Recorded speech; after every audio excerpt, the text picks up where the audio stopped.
audible, please confirm by typing a yes.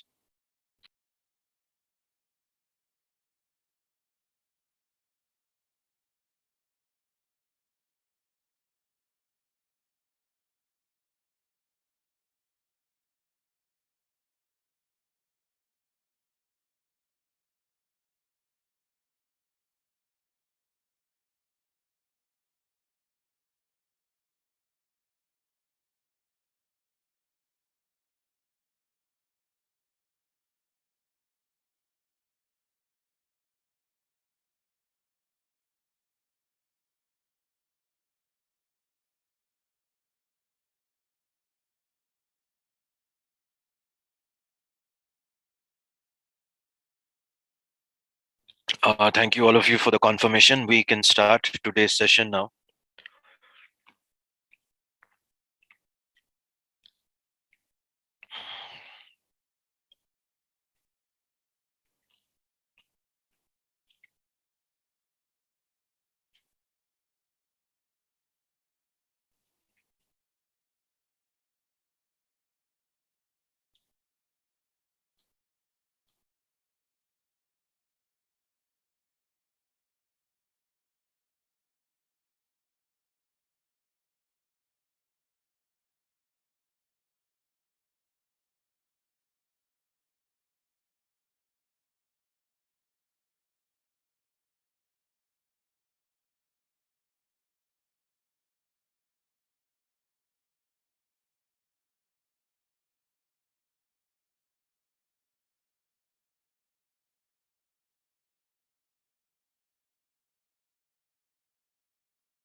Yes, so we are all set for today's discussion. We begin with the first question from your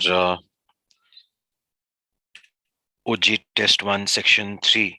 Question number 1: which of the following can be inferred from the passage regarding present day research relating to Nahuatl? Could all of you type your answers?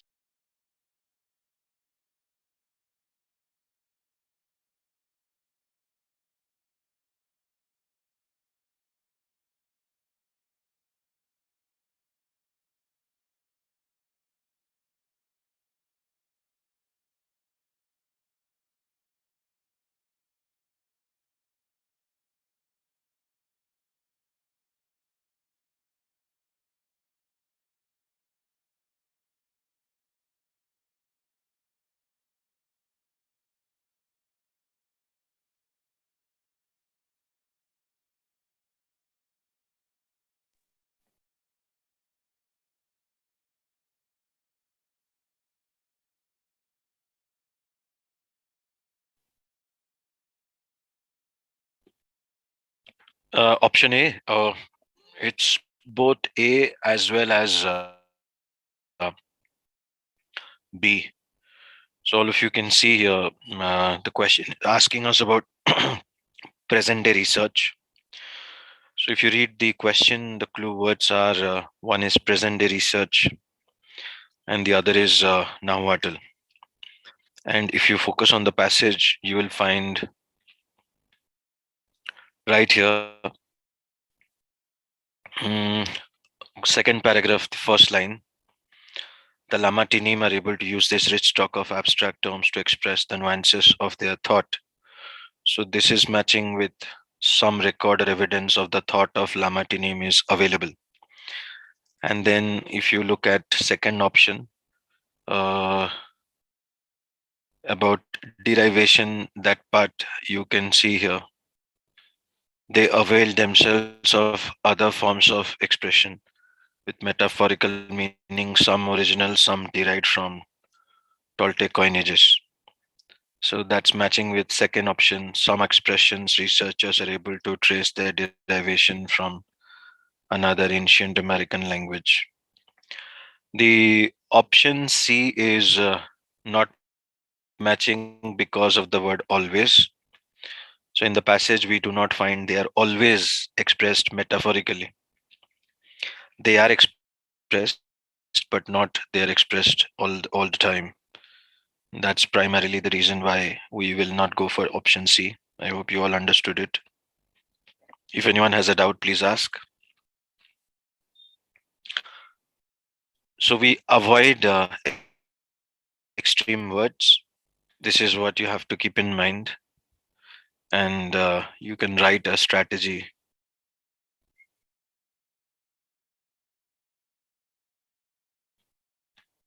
avoid extreme words.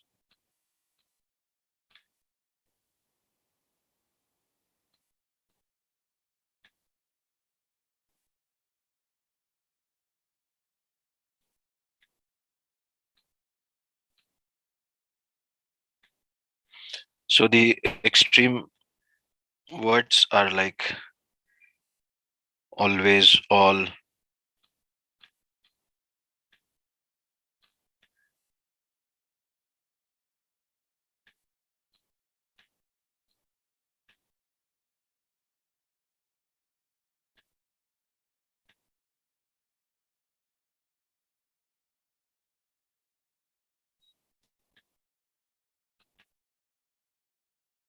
never,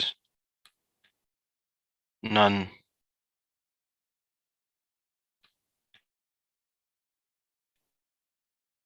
everyone,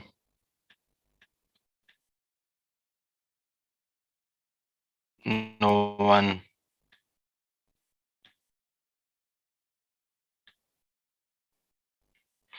So please remember, we avoid extreme words because they are usually wrong. As you can see in this passage, there is no mention of the word always. So we cannot go for Charlie. And hence the right answer would be A and B both. I hope you all got it. If anyone has a doubt, please ask. No doubts. We can now move to the next question.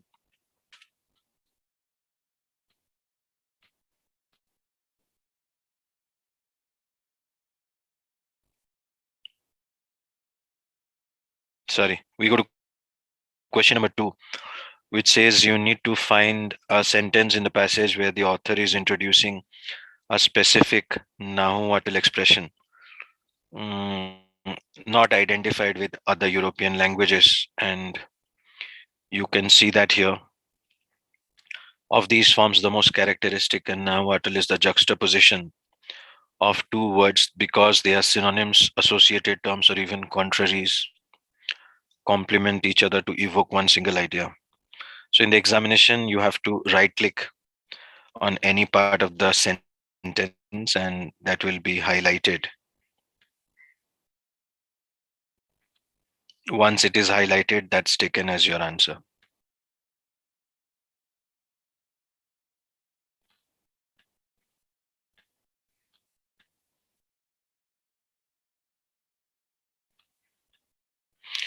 So I hope all of you are clear. And this is the right answer because we are talking about a specific Nahuatl mode of expression. That was the reason why we went for this.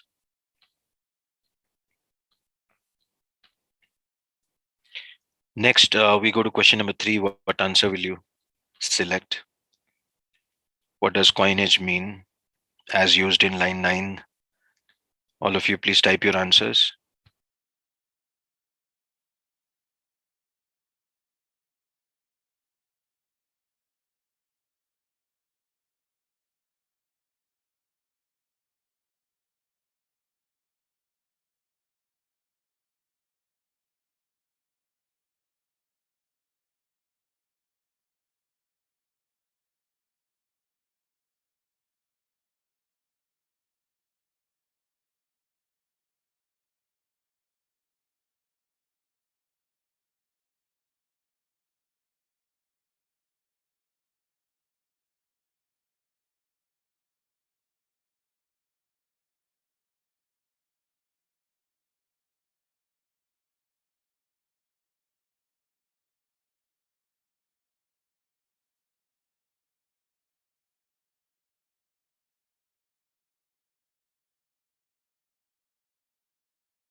Creations is the right answer because it's written Toltec coinage means they created it. So coinage means creation, and the Nahuatl people derived it means they copied it. So the adaptation is the word derived, but coinage means the word creation, and that's the reason B is the right answer. So those of you who've selected B, well done. That's the right answer. We move to question number 4, which is a bold-faced question, which we discussed in the last class. What answer did you all get? You all may type your answers.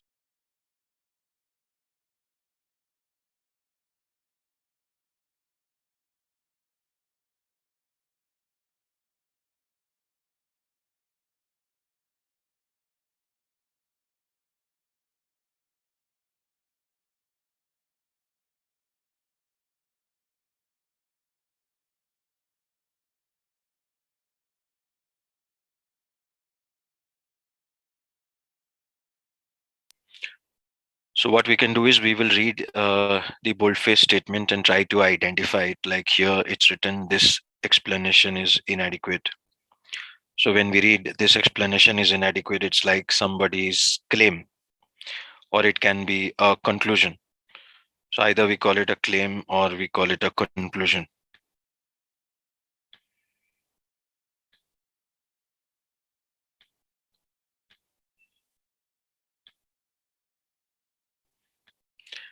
Then when we read the second boldface, it's giving us a kind of a data because it says new studies show amount of iron on the earth's surface was not sufficient to absorb anywhere near as much oxygen as was being produced.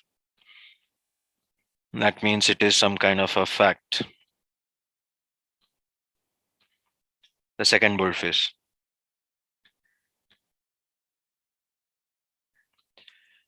And the second boldface is in a way trying to support the first boldface. So this is how we are going to solve the question. In option A, it says the first is a claim, which is fine, but it says second is a position. The second boldface is a fact. It's not a position. Position is like a conclusion, so we eliminate.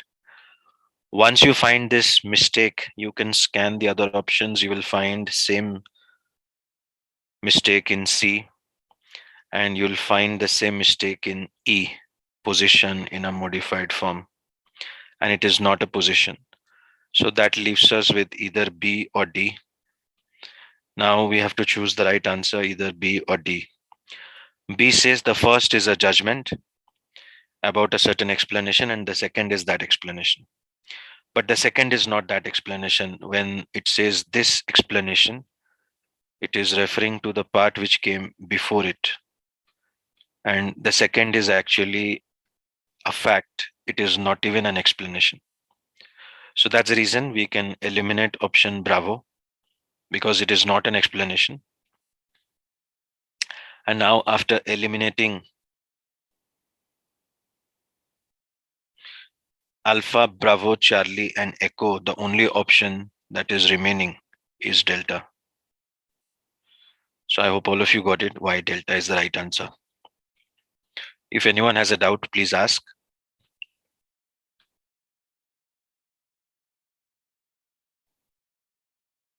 Nobody has any doubt.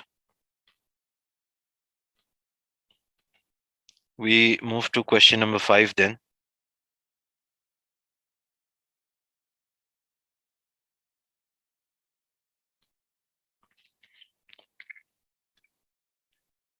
When we read the first boldface, we identify it is a claim. When we read the second boldface, we identify it is a fact. Once we identify the first boldface is a claim, it cannot be a position.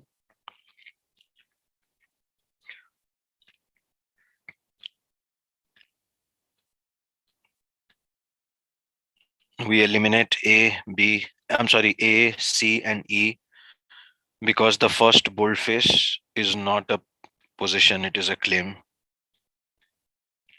Second boldface is a fact. So it is not an explanation. That leaves us with option D as the right answer. Option D says the first sums up the argument's position, which is correct because it is also a conclusion if there is a data to back up. The second boldface is giving the data to back up, so it is a position. And the second boldface provides grounds for that position. Grounds for that position means it is a fact. So both the sides are correct. And after eliminating Alpha, Bravo, Charlie, and Echo, the only option remaining will be the right answer. Are you clear, Abhimanyu? You still have a doubt?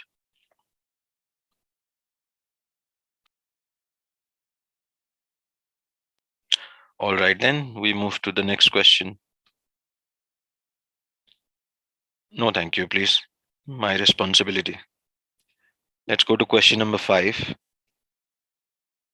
All of you type what option will you select?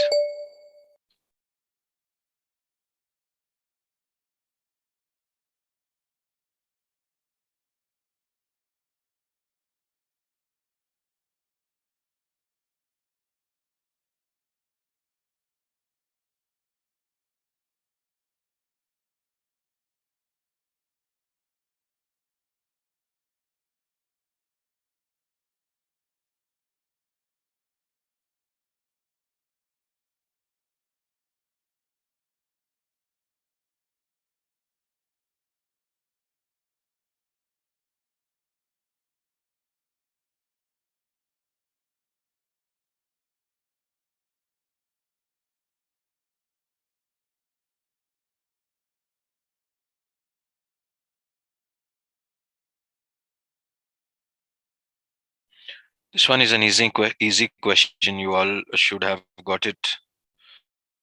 So we are talking about someone who's not able to cope up.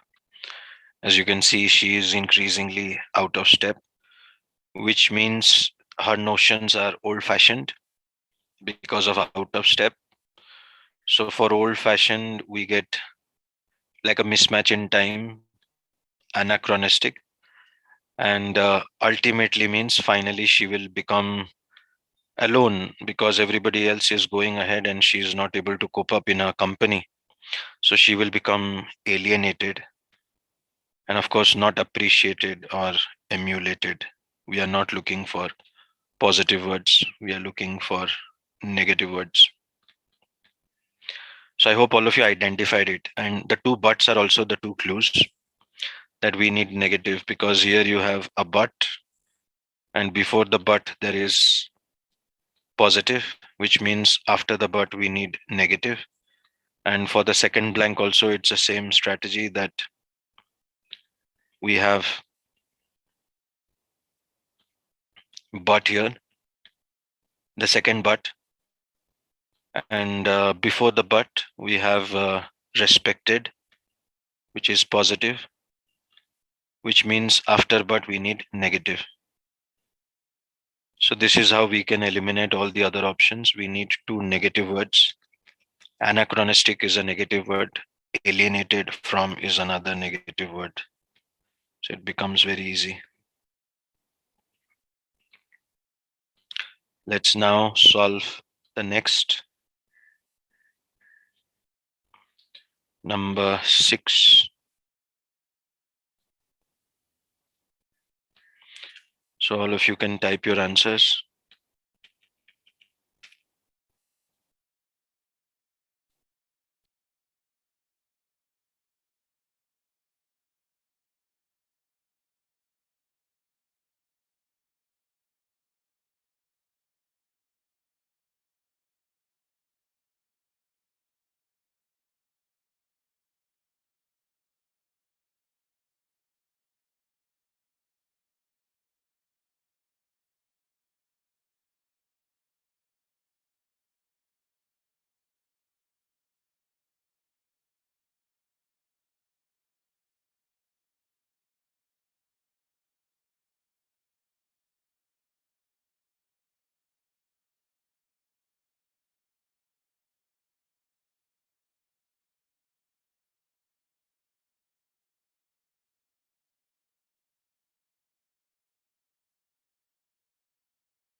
Yes, the right answer is invention, because all of us can see we are talking of orthodoxy, which is being having a fight. And in the second part, we can see novelty has seized a good chunk of space from convention.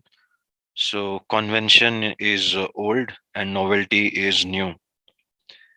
And the word seize means they're having a fight. And it's the same thing here. They're having a fight here. And orthodoxy is old. So what we need is a word for new. And the word for new is invention. It's a very simple and a straightforward question. Cannot be imitation because we are looking for just the opposite. Reaction does not fit in. Dogmatism does not fit in. Caution does not fit in. We need a word for new, and invention is the word for new. So again, this one will be a very simple question. Next, we move to number seven. And what options will you select? All of you can type.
So all of you have gone for B and D, Lionization and foreground. Yes, that's the right combination.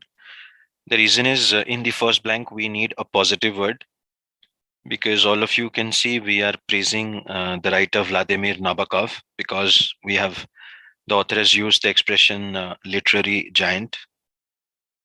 So all of you can check it out from the word literary giant. That's the clue, that he is one of North America's literary giants. That means we are praising him. So we need a positive word in the first blank.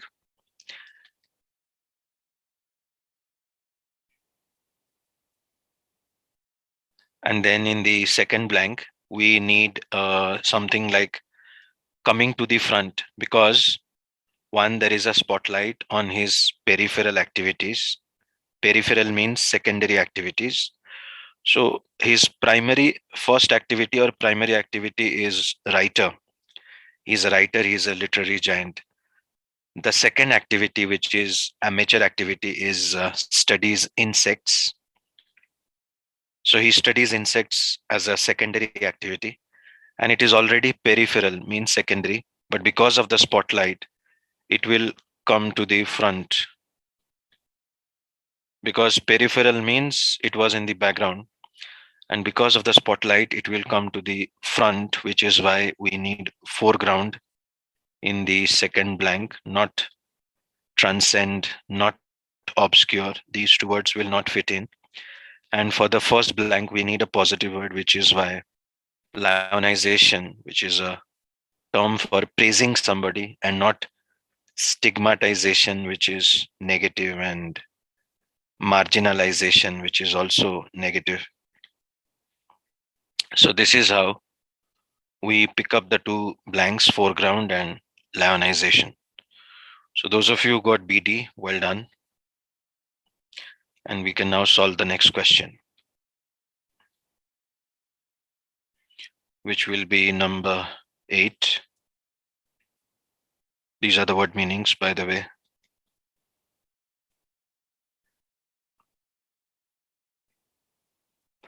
All right, so we can now move to question number 8.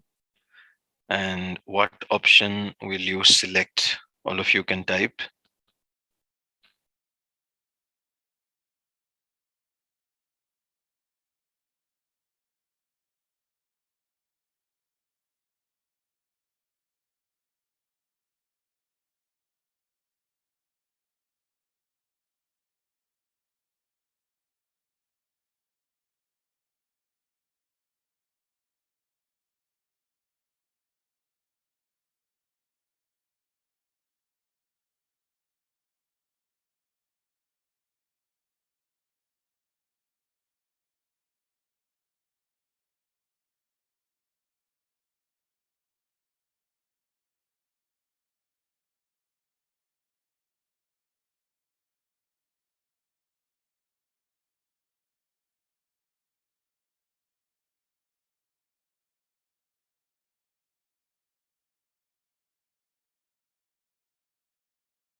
Yes, so aesthetics is the right answer because we need a word for beauty.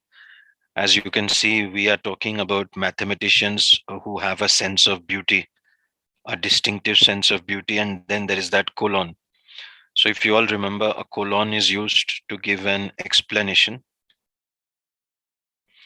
So, whenever we see this colon in a sentence, the part after the colon is the part which is going to give us the explanation of the part before the colon. And if you see before the colon, we have sense of beauty. So the part after the colon is going to describe how mathematicians have a sense of beauty. They strive to present their ideas and results in a clear and compelling fashion, dictated by dash as well as by logic. Now, see, clear is nothing to do with beauty. Compelling means forceful, it doesn't have, or convincing. So, clear means clarity, compelling means persuasive, logic, of course, rationality. Now, where is the word for beauty? So, how do we say they have a sense of beauty? Means we need to have a word for beauty here. Then only we can say they have a sense of beauty. And the word for beauty is aesthetics, not caprice, which means changing, not obligation, which is like a duty, not methodologies, not intellect. So, once we identify that we need a word for beauty, then, we need a word for beauty. So, then finding the filling in the blank with the word for beauty, which is aesthetics, becomes very easy. So I hope all of you have done it the same way. And although I have received 3 answers, Sam, Birat, and Janaki, but I hope you all, majority of you have done it that way. It's a very easy question. So we will now move to the next, number 9, which is from this passage based on animal behavior. And the first question, what is the primary purpose of the passage? What option will you select?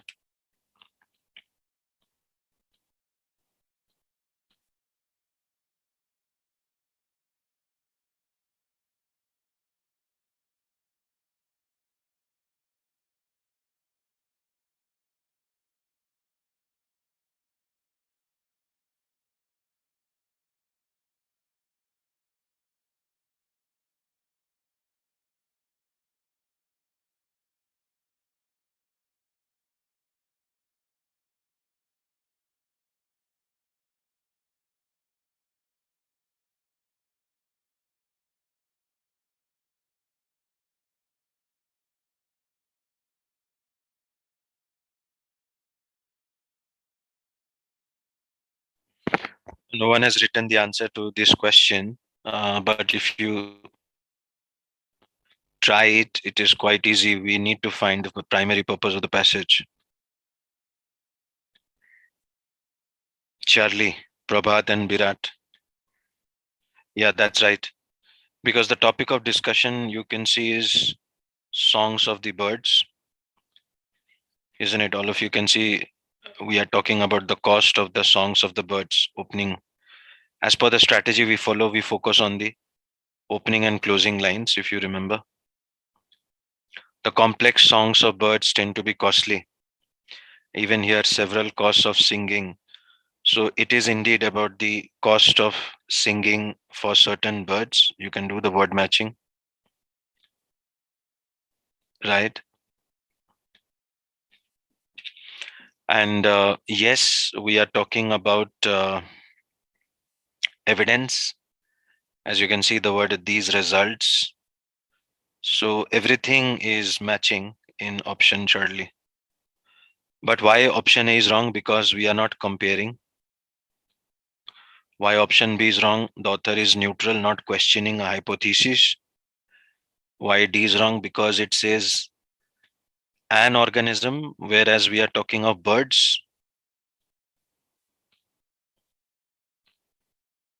And furthermore, it says only the benefits, but we are also comparing the negative, like it can advertise an individual's location to rivals. So we are not talking only about the advantages. Two words are wrong, not an organism. We are talking about birds. And then he says, describe an experiment. The whole passage is not about one experiment. So by elimination, you can be sure the right answer is Charlie.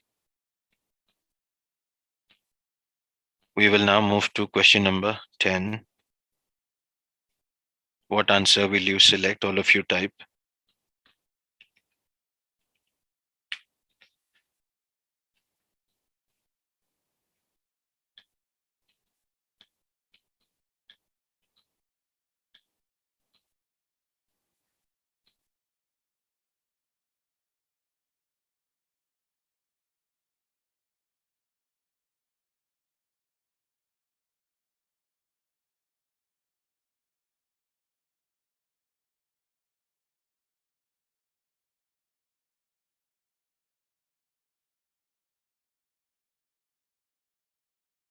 Bravo. Let's check this out. No, that was for the previous question. Could you type your answers again, all of you?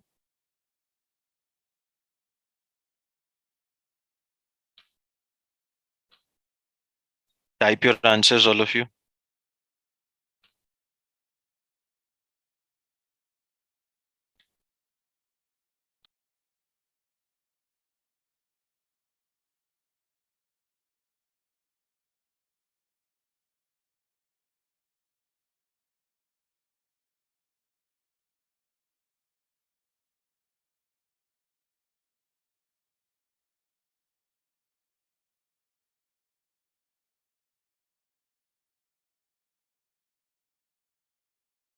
So most of you have gone for B,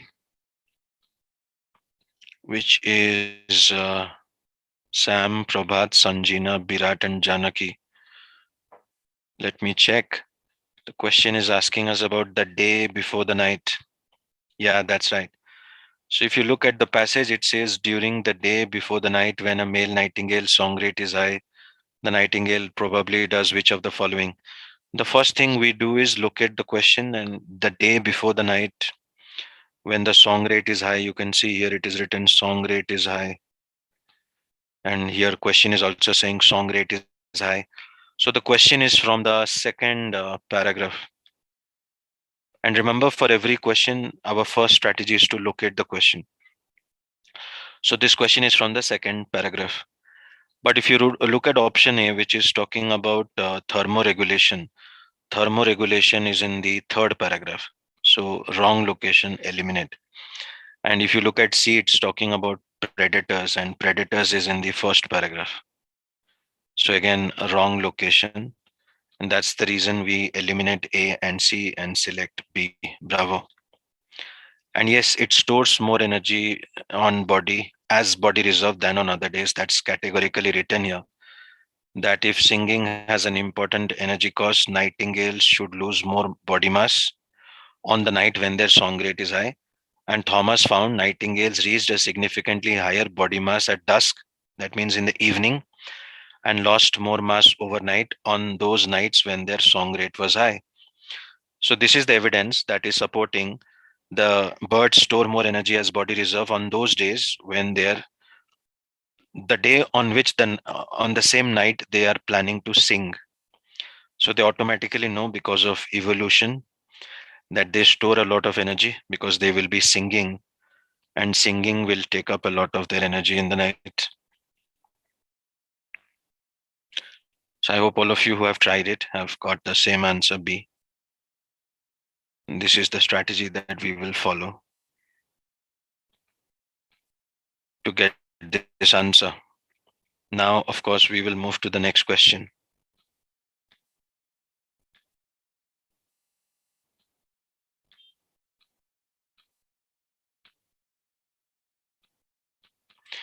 So number 10 is over. We will now move to number 11.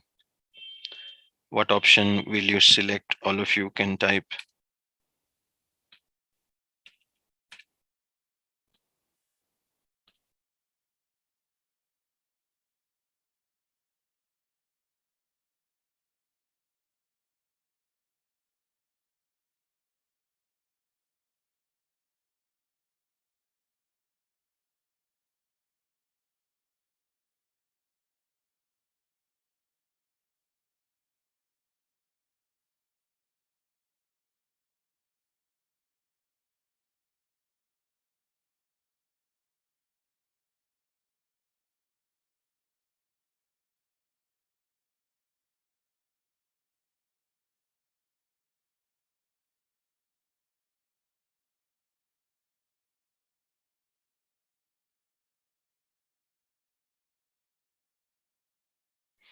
Yes, that's the right answer. The right answer is Thomas found because the question is saying in it should be in support of the hypothesis, and this is the sentence which is in support of the hypothesis that Thomas found nightingales reached a significantly higher body mass at dusk and lost more mass overnight on those nights when the song rate was high.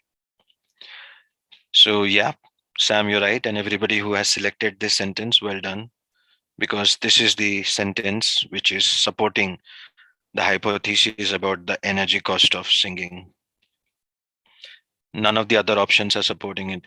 If you look at Eberhard found, it is equivocal. Half of the sentence is supporting, but the second half Chippel found no effect. So it is not, cannot be the answer because the entire sentence is not supporting. But here, Thomas found the entire sentence is supporting. Next, we move to question number 12. What answer will you select? All of you can type.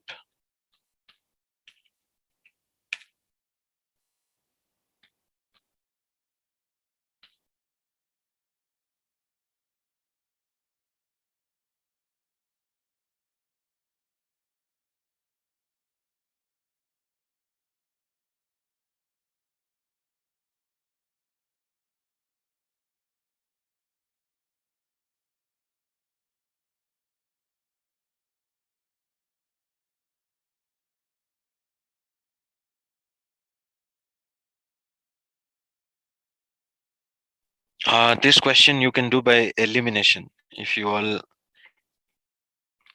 remember, nowhere in the passage there is a mention of single greatest cost.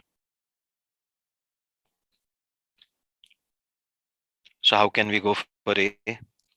Nor is there any information about varying from less from one bird to another. That leaves us with B as the right answer. They have received attention from scientists, yes. Like, Eberhard is doing some kind of experiment. Chappell is also trying to find. Thomas is also trying to find. So the answer of question number 12 is only B. That is the only statement which we can certainly agree. It can be inferred from the passage, but not A and not C. I hope all of you got it. We will now go to question 13, which is a paradox question. As you can see, reconcile the paradox. It's not written, but discrepancy means it's a paradox. So you need to identify the paradox and select one option that satisfies the paradox. What option will you select? All of you can type your answers.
Yeah, that's the right answer. Yes, well done, all of you. Those of you selected A because that's the answer of the paradox. So well done, Virat, Prabhat, Sam, and Sritika.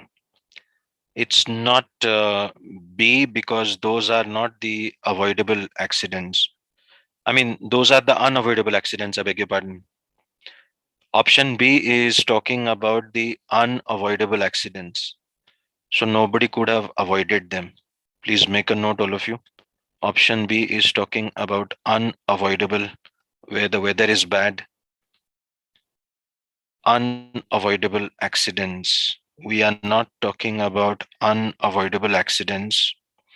We are talking about avoidable accidents which could have been avoided. As you know, these are the two sides of the paradox. Like,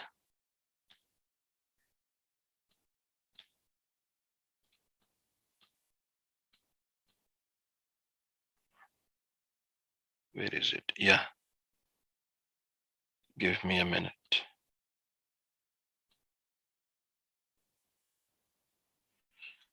So the two sides of the paradox are mentioned here. On one side, there are improvements, and after the however, the rate of mountain climbing injuries has doubled in the past 10 years.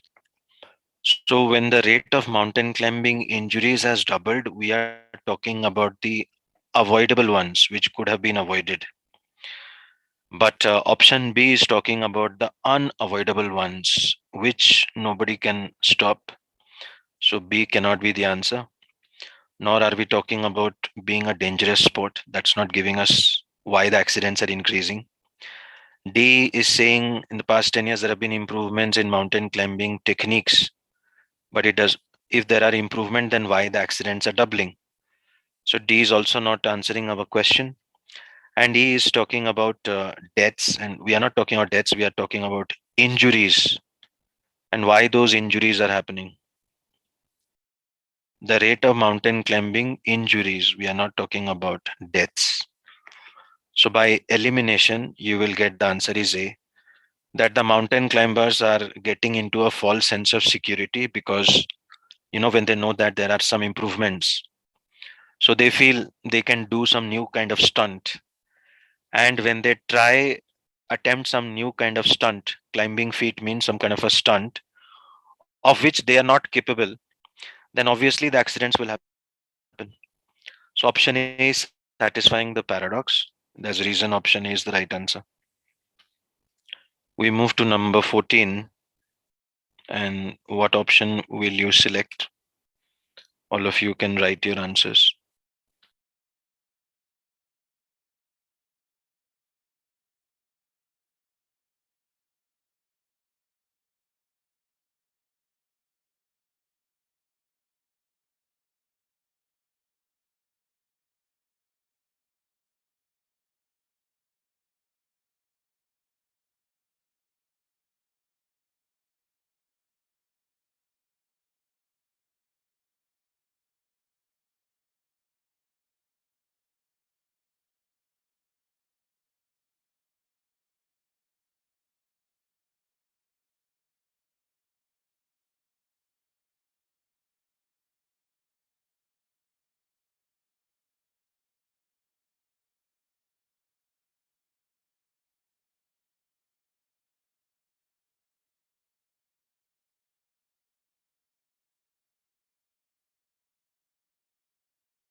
Option B, Sam. Yes, because if you have a kind of tolerance, obviously that will stop the split that can happen because of if a manager or someone in a higher position does not have a tolerance for dissent.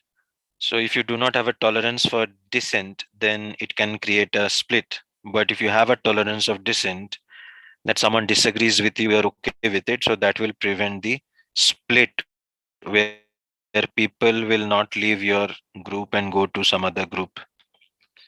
So as a manager, it is very important to have a sense of tolerance. I hope everybody got it. Synonym of dissent, disagreement.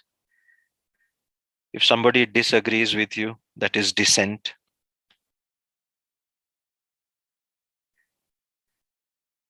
So dissent is basically disagreement where someone does not agree with you, and that's the reason we go for schism, which is like a split or a gap. I hope all of you got it.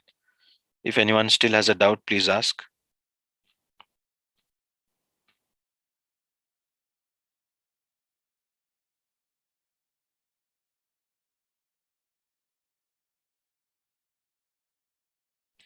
No doubts. So we move to the next one then, number 15. And by the way, a synonym of schism is split. You can even say a gap, or you can say like a fight. So all of these are synonyms of schism, and synonym of dissent is disagreement. All right. So now we go to number 15. And what option will you select in question number 15? All of you type your answers.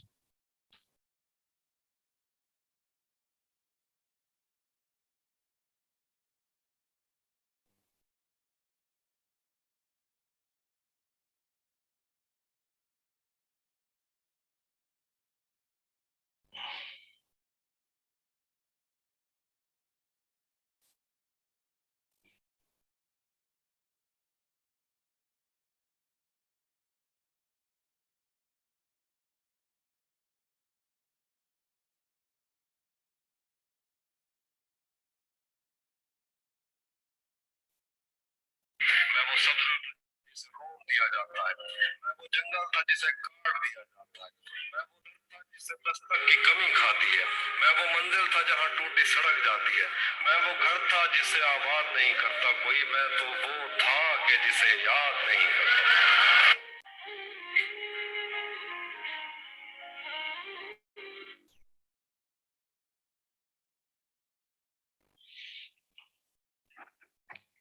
All right. So Sam, you've selected D, and Prabhat, you've also selected D. And D is sartorial. So that's the right answer. Good job. The clue here is we are talking about something to do with the character's clothes. If you see here, we are talking about a novelist, person who writes novels, and the novelist is giving a lot of time and description to his character's clothes in the novel.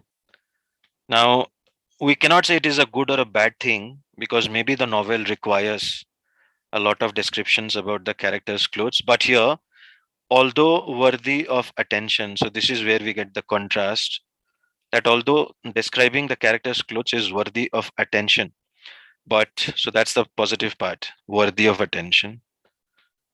But look at the contrast, it has superseded any more directly literary aims. That's the negative part. So the positive and negative part are already done. What we need here is a neutral word.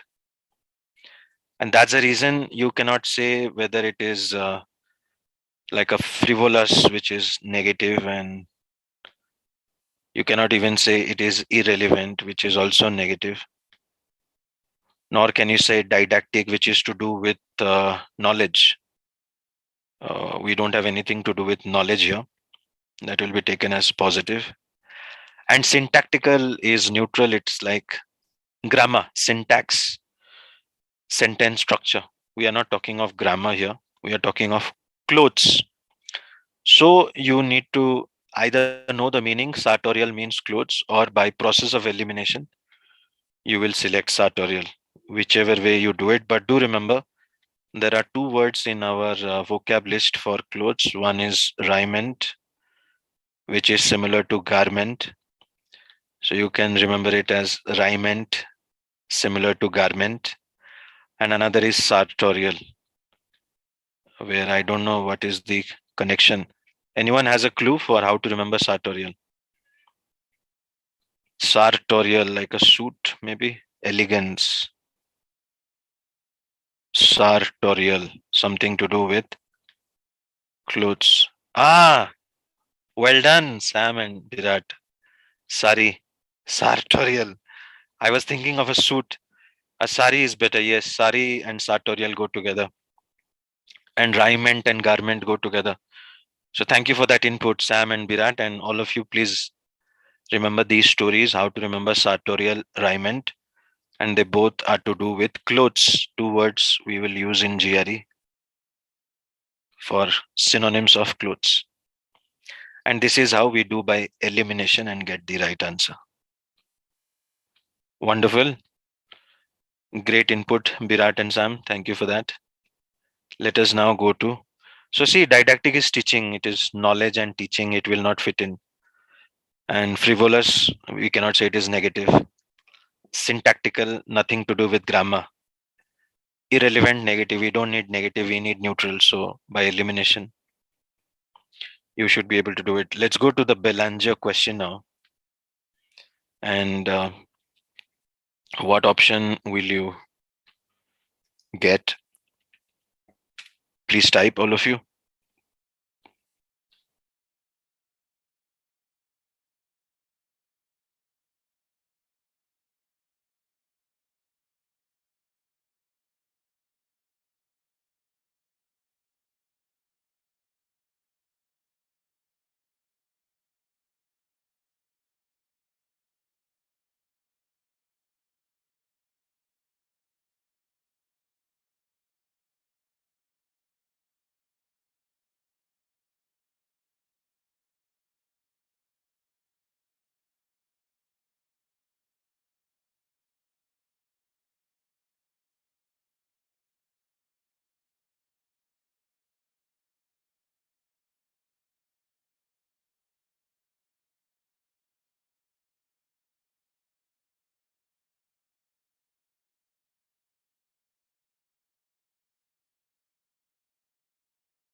All right, so this may look like a difficult question, but it isn't. All of you can apply the strategy of the semicolon here.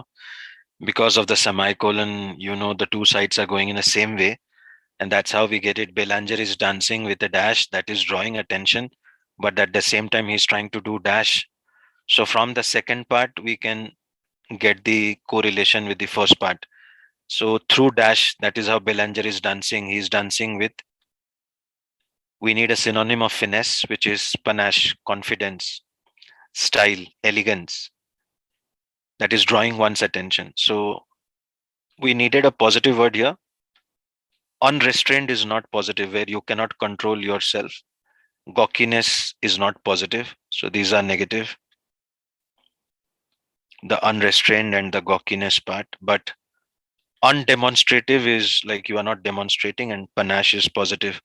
Panache basically means style and confidence and elegance that comes with people who are good in whatever they do. So they draw the attention, and here he is dancing and he is drawing the attention with his elegance.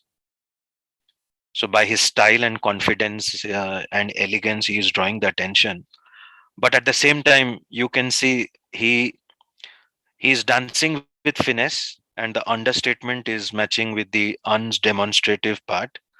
But at the same time, he is also trying to be present and yet be detached. So although he is on the stage, he wants everybody to look at his dance as an artist, you know, When a performer is performing, so the performer wants the audience to notice. So as an artist, he wants the audience to notice. So he is drawing the attention, but at the same time, he is not getting affected. So he is detached. And if he is detached, that means he is deflecting it.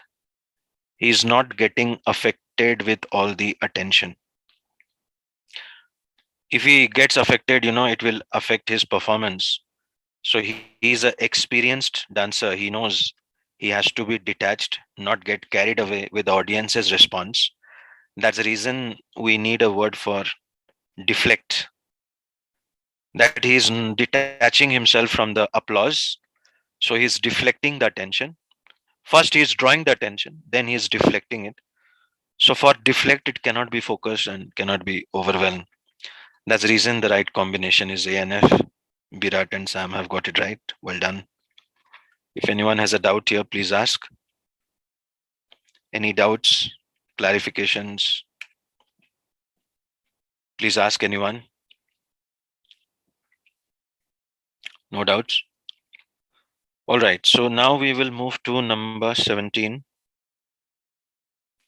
which is now about a politician. So, what combination did you all get? Type your answers, all of you.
So, maybe some of you found this a bit difficult. Let me explain it. We are talking about a very smart politician who is, because of the word striking, something is striking about the politician, and then you got to know the politician is opposite of ideology because he keeps on adapting his political position at any particular moment in his political life that can constrain him. So he's playing it by strategy. That's how he's changing his position. He's not sticking to one position. So when someone is changing the position, not sticking to one position, that's called as a strategy. So depending upon the situation, you change your position. And it's also the opposite of ideology. Ideology means you stick to one philosophy. Strategy means dif- you keep on changing between different philosophy or between different thought process. You don't stick to one. And this politician is very smart. So something striking about the politician is he keeps on changing. That's the reason we need strategic, which is the opposite of ideological, not quixotic, which means like following a principle. Self-righteous means the same thing. So you can do odd one out here and get strategic. And then he is not like a normal politician. See, normally, what do politicians do? Which he does not because of the word rather. So identify, we have the word rather, and then he attempts. So this is what he does, and what the normal politicians do. They show something before the elections and they betray them in practice after winning the political seat. All of us know that in every country, why politicians have this trust issue, why people sometimes have trust issues with politicians, is before election, they will show you all the good things that they will do. But after elections, they will conveniently betray them in practice. in every country. So what we need in the second blank is a word for show, and the word for show is brandish. This is what normally politicians do, but he, however, does not do that. He does not piously show something only to betray them. That is why something is striking about this politician. He is different from the other politicians. So, what does he do? That's what we got to know in the last part, that he is doing something very smoothly. He attempts in, how I got the word smooth. Subtle is the clue. Subtle means smooth. He attempts in very smooth way to balance his political interest with a dash, weaving himself as an instrument of some unchanging higher purpose. So he is trying to make the people believe that he has a higher purpose, but he is actually balancing his own interest. So don't forget, he is also balancing his own interest by staying in politics to get the power and position and the perks of being in politics.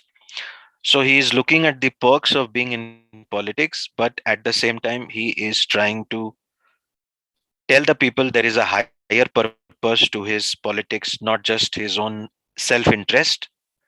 And he does it in a subtle way, smooth way. So the third blank, we need something for higher purpose, not self interest, something for majority. Self is for his own self, and we need something opposite of that because of the tone. Cynicism is not opposite of that, and pragmatism is being practical, but morality is something for the majority. As a politician, if you show that you have some kind of morality, you have some kind of principles, and you want the betterment of everybody, you want to do something for your own country, so that's the higher purpose, something positive. And this is how we get deeply felt moral code. And brandish for showing. And normally students feel, why not follow? But follow is what he does in practice. So we don't need a word for follow. This is what he does. He betrays them. What we need is what he shows. So to show is not to follow. To show is not to flout. To show synonym is brandish. I hope you all got it. The answer is C, D, H. This is the combination. If anyone still has a doubt or a clarification, please ask. Anyone has a doubt or a clarification, please ask.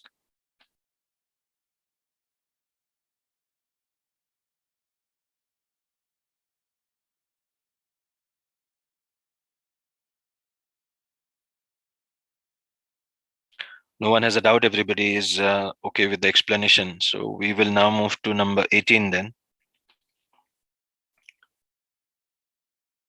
which is based on this very easy passage. Those of you who tried it would know it's a very easy passage. So what answer did you get for the first question? Why Rosenblum's book is mentioned? Please type.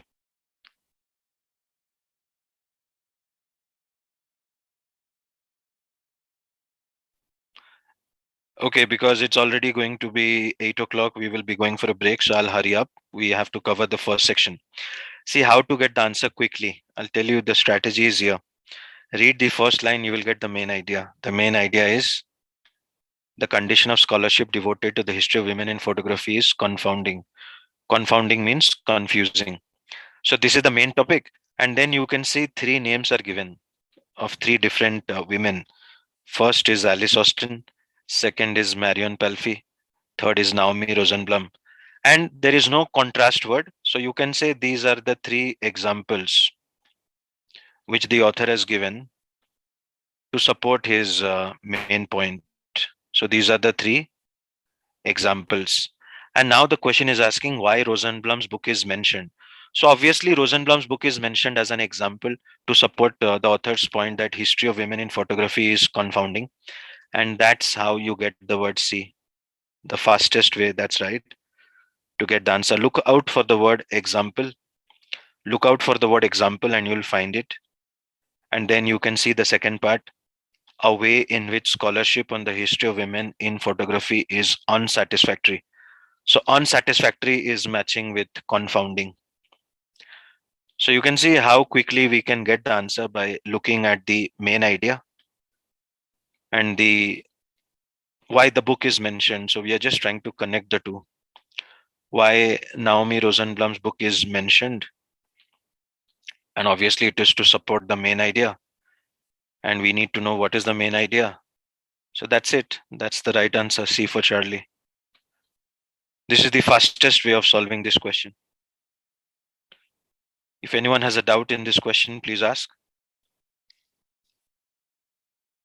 No doubts.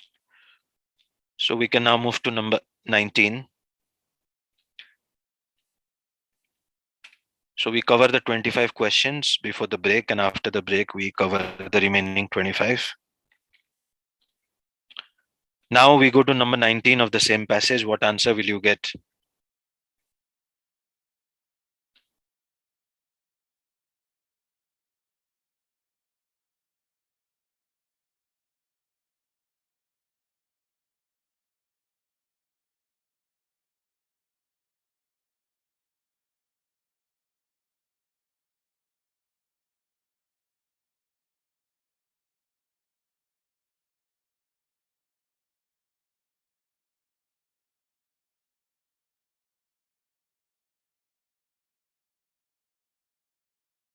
Okay, so this question is asking us about Marion Palfy and which of the following is supported.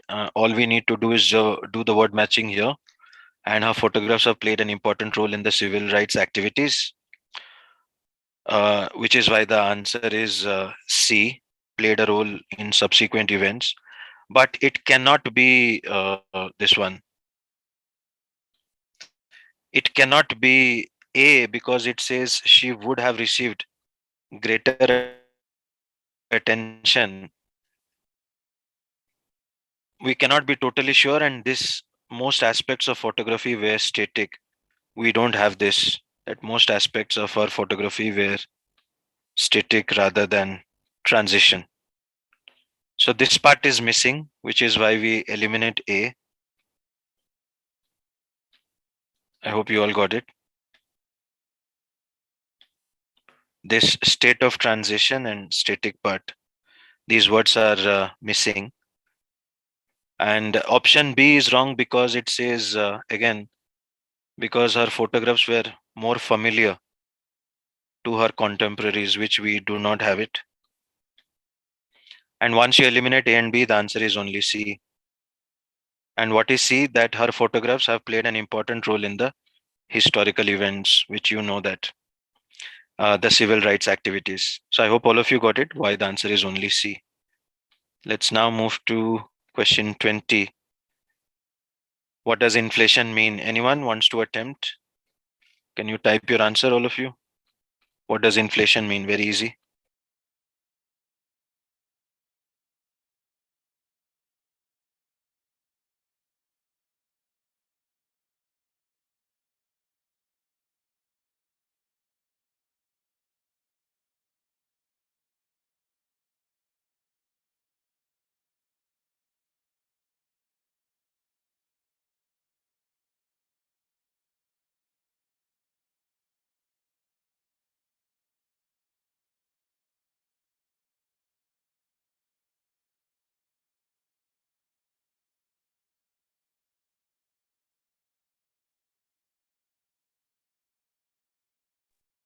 Yes, well done, all of you, because inflation means some kind of increase, and the word which is closest to increase is exaggeration. So well done, all of you. That's indeed the right answer. We will now go to number 21. What answer will you get? Please type your answers, all of you.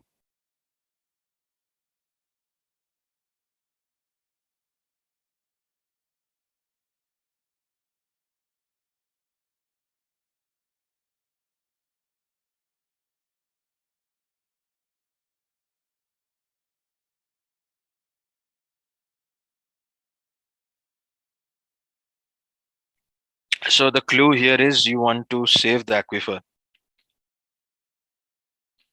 Identify, the author is saying you want to save the aquifer and you want to, it is facing opposition, so you want to pass you want to pass the plan through environmental group that is facing opposition from outdoor. You want to pass the plan which is facing opposition from outdoor environmental groups. Fine. That's the reason the right answer would be, you have to show it is harmless, which is why innocuous and benign is the right answer,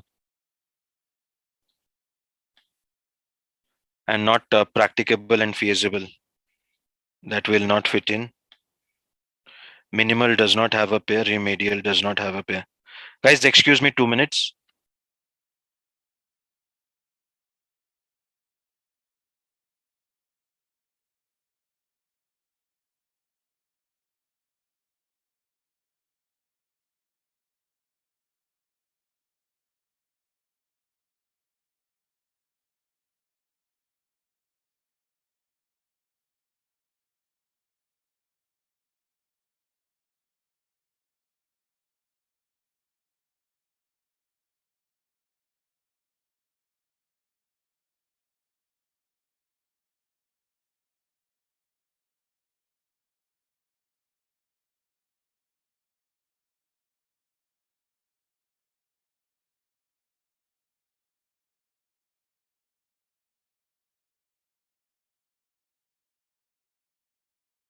Yeah, guys. So I hope you all got it. One pair is feasible and practicable, but that will not pass it from the environmental group. What is feasible for the engineers may not be feasible for the environmental group. That's the reason we cannot go for feasible and practicable. Minimal does not have a pair. Remedial does not have a pair. And the right answer is innocuous and harmless, which is like a positive pair. And remember, we need a positive level. Then only it will pass from the environmental group. So this is the clue that the plan has to pass from the environmental group. And once you identify, then the answer is A and F. Now we will go to 22. Yes, all of you type. What option will you select?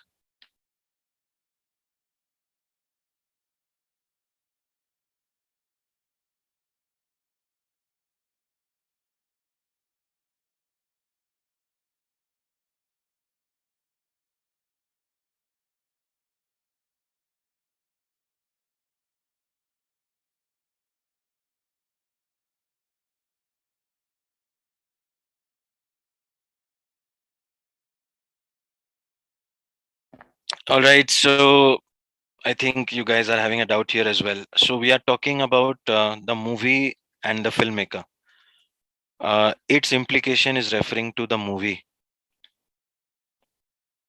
So when the movie was made, the movie is showing the filmmaker in implication stage.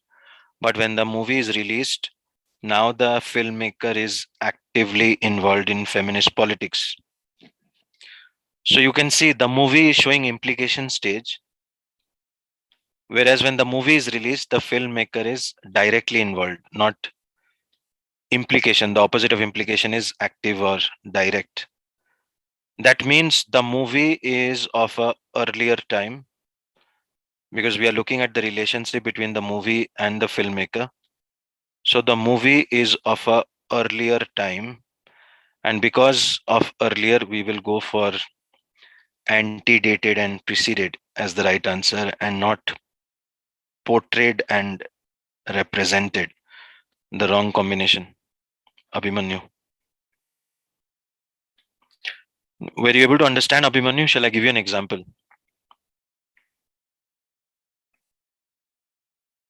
I'll give you an example. I want someone who can speak on the microphone right now.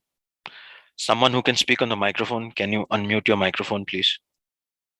I want a volunteer who can use the microphone right now. Anyone? Anyone who can use a microphone right now? Please unmute your mic.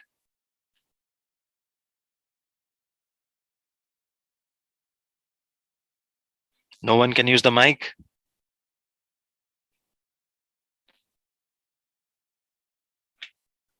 It will become easy for me to explain, na? I need a human interaction. Can not one person out of 24 participants?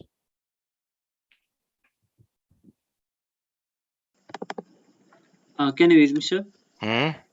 Hello? Hello? Yes. Hello, Oh, Virat. How are you? okay, I'm fine, sir. Great. So, I would like to ask you a few things to begin with. Okay. Mm,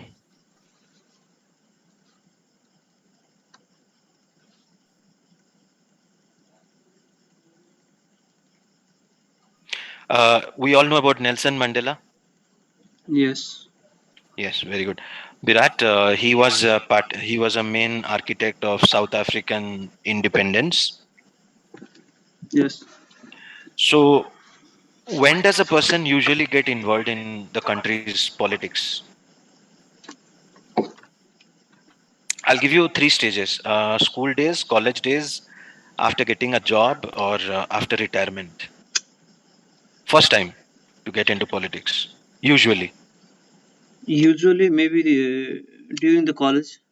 Perfect. So let us say a movie is being made on Nelson Mandela when he was in college. Yes. And in college, obviously, his first duty is study, so he will be indirectly involved in politics, not directly involved. Yes. Yes.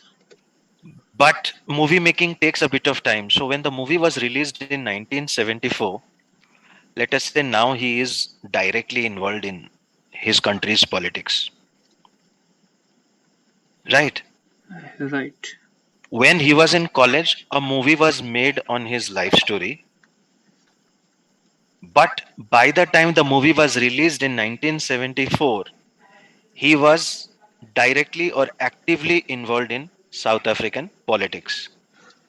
So now, in this year, 1974, when the film was released, what will you describe the film and his active involvement? Is the film of the same time, or the film is of an earlier time, or the film is of something else altogether?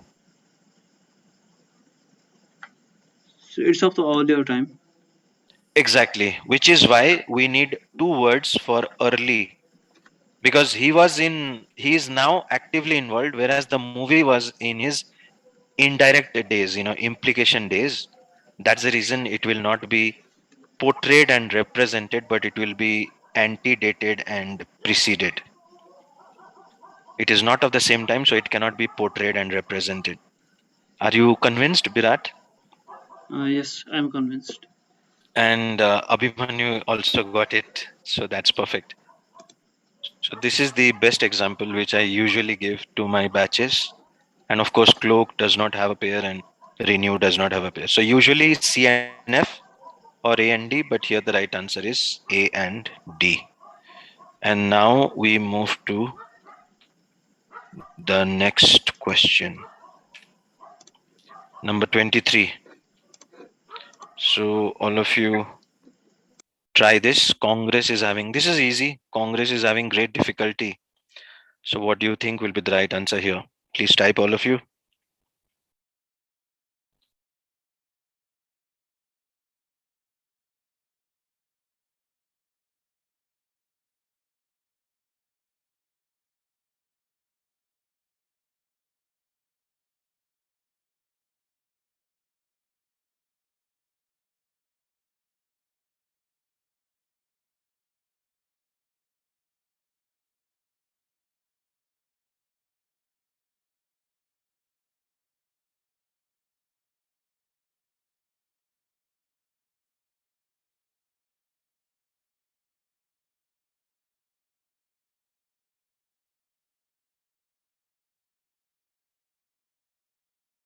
B and C, Birat, which is disparate and divergent. Yes, this one is a easy one because you can see they are having a difficulty in developing a consensus.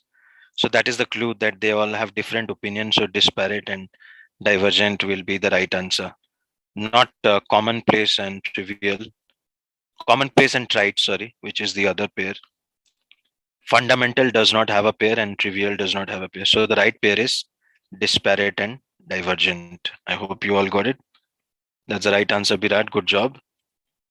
Let's now quickly move to number 24.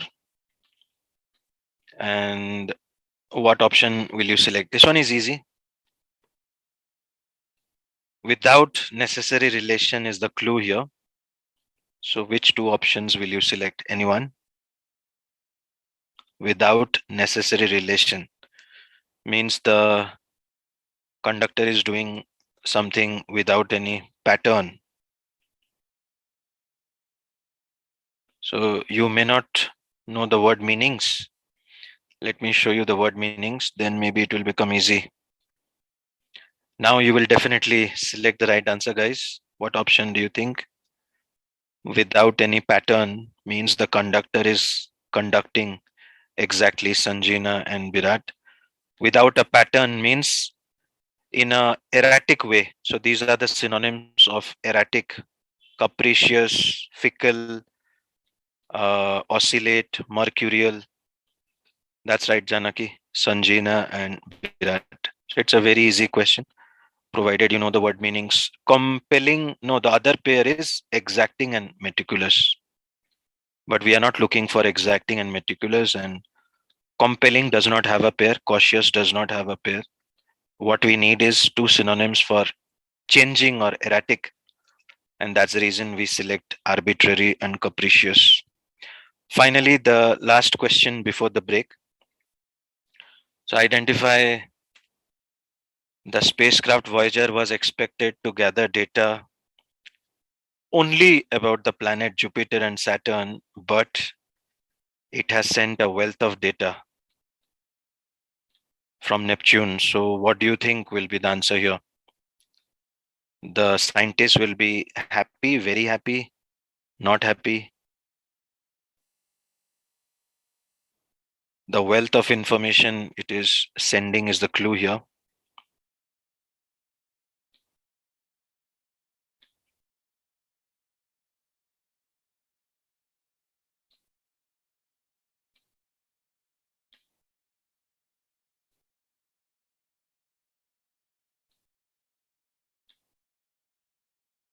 Sorry, that should have been the other way. This is the clue here. The wealth of information. So the scientist will be happy or sad? Of course, they will be very happy. That's the reason we need two words for very happy. Virat, well done, thrilled and elated. Two words for extremely happy, and not keen and eager, which is like just happy. But what we need is very happy. They were expecting information about Jupiter and Saturn, but the Voyager spacecraft sent them information about Neptune, the wealth of information of Neptune. That means they will be very happy. So, not keen, not eager, but thrilled and elated. And anxious does not have a pair, confident does not have a pair. So, boys and girls, we have covered the first section of our OG test one. Now, all of us deserve a break. So, we are going to enjoy the break of 15 minutes. All of you, please enjoy, including me. Coffee break, tea break, or whatever meal break you want. After the break, we resume at 8:15 sharp. All right, let us ensure our mics are on mute. Let us not disturb anybody. I'll see you guys at 8:15 sharp.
Yes, the break time is over, and I hope all of you are back. So we are ready to go to the next section of the test, section number 4 of OG test 1. And section 4 would be the remaining part of the test, which has another 25 questions. So let's go through the discussion. We begin with the first one. Anyone who has solved it, what answer did you get? Please type your answers, all of you.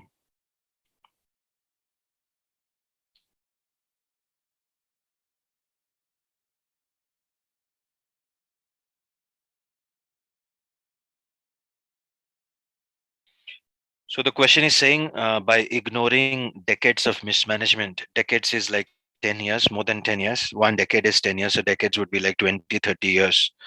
So someone is having mismanagement for 20, 30 years, inefficiency and mismanagement both. And now people are trying to solve the problem by fresh infusion of cash. So it is anything other than fleeting solution or a temporary solution. So it is anything other than means it is, in fact, it is only a temporary solution. It cannot be a permanent solution because you have a more than 20, 30 years problem, and only by ignoring 20, 30 years of problem, you cannot solve it by just fresh infusion of cash.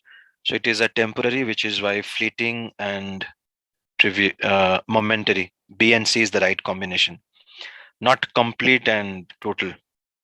It cannot be a complete and total by just the fresh infusion of cash. Premature does not have a pair, and trivial does not have a pair. So you have to understand this expression. Only by ignoring decades of mismanagement and inefficiency could investors conclude that a fresh infusion of cash would provide like only a temporary solution.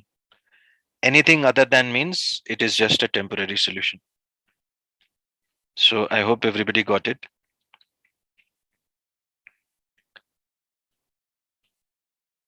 We will move now to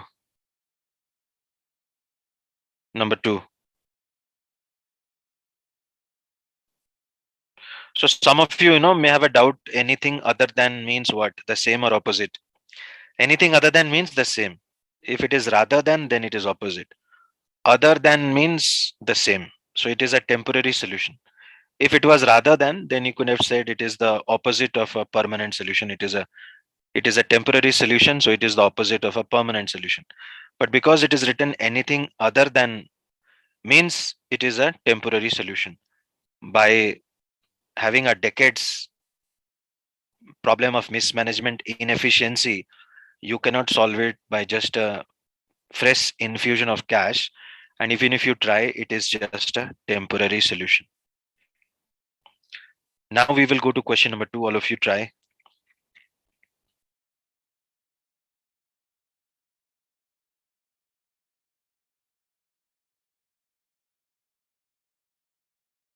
Question number 2, what a combination will you get, all of you?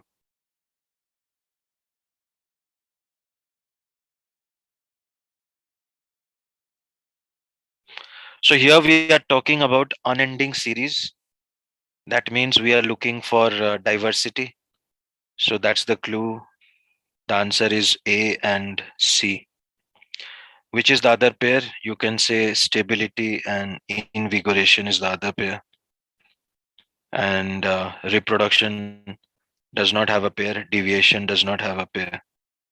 So again, it's a very easy question. You just have to focus on unending series, and then you will get the answer easily.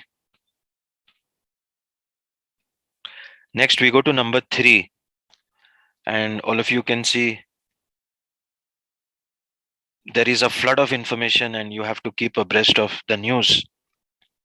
So to be aware of the news, when there is a flood of information, you need to rely on short accounts. And because you need to rely on short accounts, the answer will be synoptic and uh, abridged, the two words for short.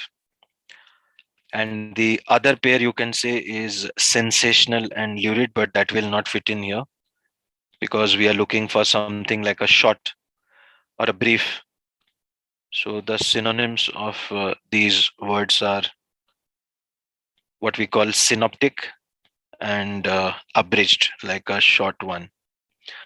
Not sensational lurid. Copious does not have a pair. Understated does not have a pair. So AB is the right answer. If anyone has a doubt, please ask.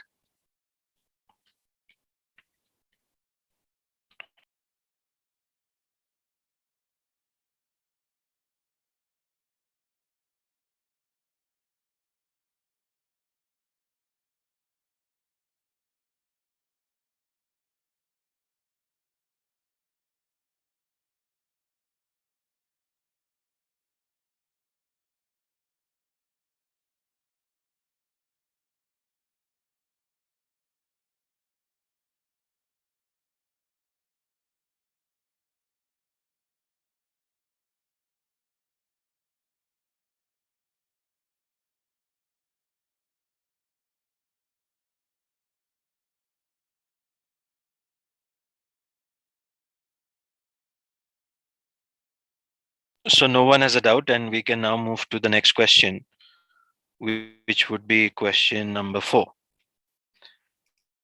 And here you can see, always circumspect, she was reluctant to make any judgments. And after that, it is written, but once arriving, she would be dash in its defense. So the tone itself will tell us the strategy that she is reluctant to make any judgment, but once arriving at a conclusion, she will now stick to it. Now she is not going to take a lot of time and change. She will remain sticking to it. So we need two words for sticking to it, which is why intransigent and resolute are the two words which are for sticking to it, not lax and negligent, which is the other pair. And differential does not have a pair, obsequious does not have a pair.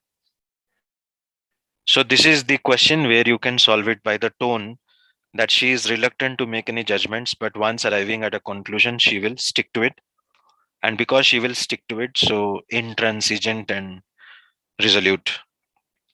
Although intransigent is negative and resolute is positive, but they both mean that you will not change. She will not change her decision. We go to Martin's hypothesis here, and if I hope all of you have solved it, like which of the following can be inferred, the answer is all the three. I will show you where we get all the three. Option A, a correct understanding of how phytoplankton synthesis utilizes carbon dioxide. So we can get that here in the first line. When marine organisms called phytoplankton photosynthesize, they absorb the carbon dioxide and which is dissolved in the seawater, potentially causing a reduction in the concentration of atmospheric carbon dioxide. So this is where we get option A. Then when you go to option B, it says correct prediction about the addition of iron to iron poor water would help in the phytoplankton growth. And that's written here. Phytoplankton flourish only in surface waters where iron levels are high. So you can find option B as well. And even option C, which is telling us about incorrect prediction. That's a clue word. Martin had made an incorrect prediction about how phytoplankton growth would affect carbon dioxide. So Martin had predicted it would absorb all the carbon dioxide, but that was incorrect because once a predator eats it, in the last sentence we can get it. Once the predators consume the phytoplankton, they will respire the carbon dioxide. So the carbon is leaking back into the atmosphere. That was the incorrect part of the prediction, which is why it matches with the word incorrect prediction, which Martin had not predicted. So the answer of this question is all the three, A, B, and C. I hope you all got it. If anyone has a doubt, please ask. Anyone has a doubt here?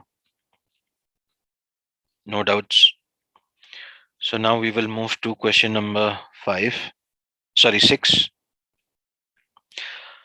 And question 6 tells us that it can be inferred that the author of the passage mentions predators, which is a very easy question. Why predator is mentioned is obviously to prove why Martin's hypothesis was incorrect. He had not predicted it.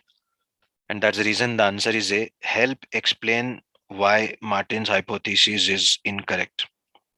It's a direct answer. So by reading the last line, we can pick up the answer directly. We go to question number 7, where we are talking about comparing about two places, Sparva and Treland. So on one hand, we have Sparva, on the other, we have Treland. There is a difference in the payment which is made for treatment of accident victims after the automobile accident. And you can see the author is saying the total payment made in Sparva is more than the total payment made by people in the other places. And the reason for that is clearly because of Sparva's less restrictive policy. So if you compare two areas, usually the payment, for accident treatment depends, one, on the accident itself, the number of accident, two, on the number of car drivers, or you can say the population of car drivers, and three, you can say nature of the insurance policy, the type of insurance policy. That's the third reason which can create a difference between two places in the amount of money which is being paid. As you know, the total payment made is more in Sparva than the total payment which is made in Treland. So either Sparva has more accident, or Sparva has more car drivers, or Sparva's insurance policy is different from Treland's insurance policy. These are the only three reasons that can give us the cause why payment in one area in Sparva, payment in the area of Sparva is more than the total payment in the area of Treland's other provinces. And the author is saying we have to strengthen the argument where the author is assuming it is the third reason, the less restrictive policy. So it's a very simple question. We have to support less restrictive policy. And in order to support this less restrictive policy, we have to cancel 1 and 2.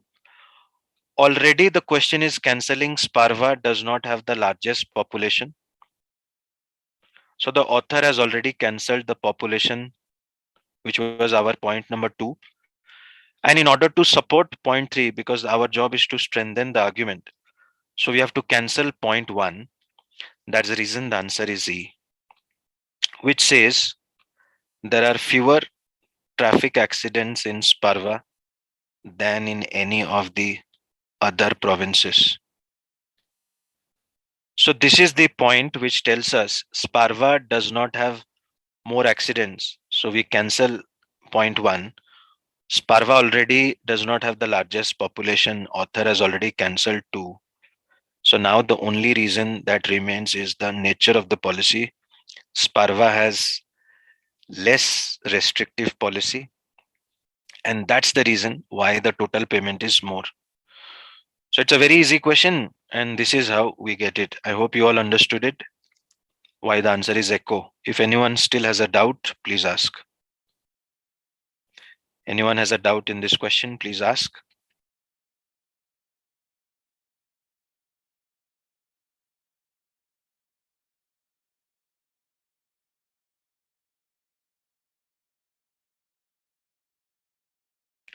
No doubts, everybody is okay with this strategy that we followed. And then we go to question number 8, which is based on this philosophy of Newton. And those of you who have tried it would know it's very easy. So, which of the following statements about Voltaire's elements of the philosophy of Newton is inferred from the passage? Let's do the word matching. Option A is definitely there. You can see in this line that according to Feingold, because he was neither a mathematician nor a physicist, but a literary giant, and that was a reason for Voltaire's book commanding a wide audience. You got it, which is why we go for A. Literary stature helps secure a large audience. So option A can be found in these lines. Now we go to option B, which says Voltaire's role as a non-scientist, status as a non-scientist was also a reason for his contemporary appeal to the public. He could draw the attention of the public. It was an advantage for him. And we get that in the next line. Voltaire's amateurism in science was a source of his appeal. So this is where option B is also matched by this line number. Then we go to last option, which is telling us about the front piece of the book, which is showing us some kind of a Voltaire's assistance. Without somebody's assistance, Voltaire would not have understood Newton, because Voltaire is from literature background and Newton is from scientific background. So how did Voltaire understand? And that can be got from the second sentence, that in the front page of the book, Voltaire is seen writing at his desk, and over him a shaft of light from heaven, the light of truth, and it is passing to Voltaire. It is passing through Newton to Voltaire, but in the middle, it is also passing through Madame du Châtelet, and she is the one who is reflecting that light onto the inspired Voltaire. So this is where we can support option C, that without some kind of an assistance that he got, Voltaire would not have been able to understand the philosophy of Newton. So the answer of this question is all the three.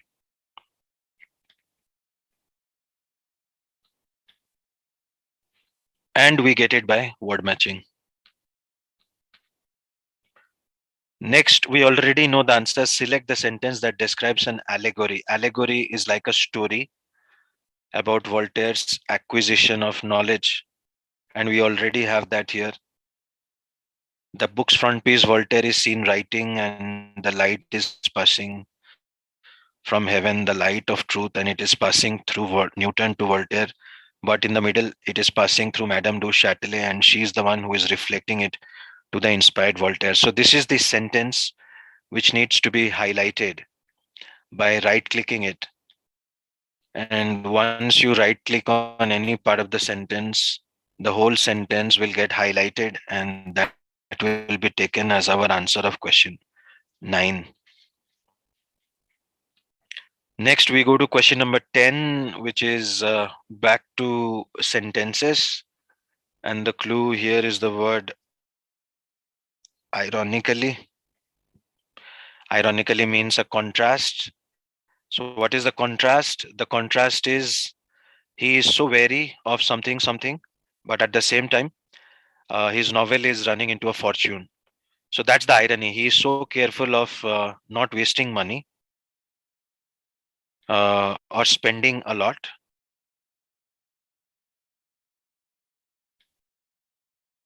So the irony is he is very careful of spending a lot. Wary means he is careful of spending a lot. That means he doesn't want to spend a lot. But the irony is his book has already become a fortune. So we need two words for spend a lot. And the two words for spending a lot are extravagance in the first blank and profligate in the second blank. So these are two words which means spending a lot. I hope you all know that. And this is going to help us in cracking this question. If anyone has a doubt, please ask. No doubts? Let me drink some water.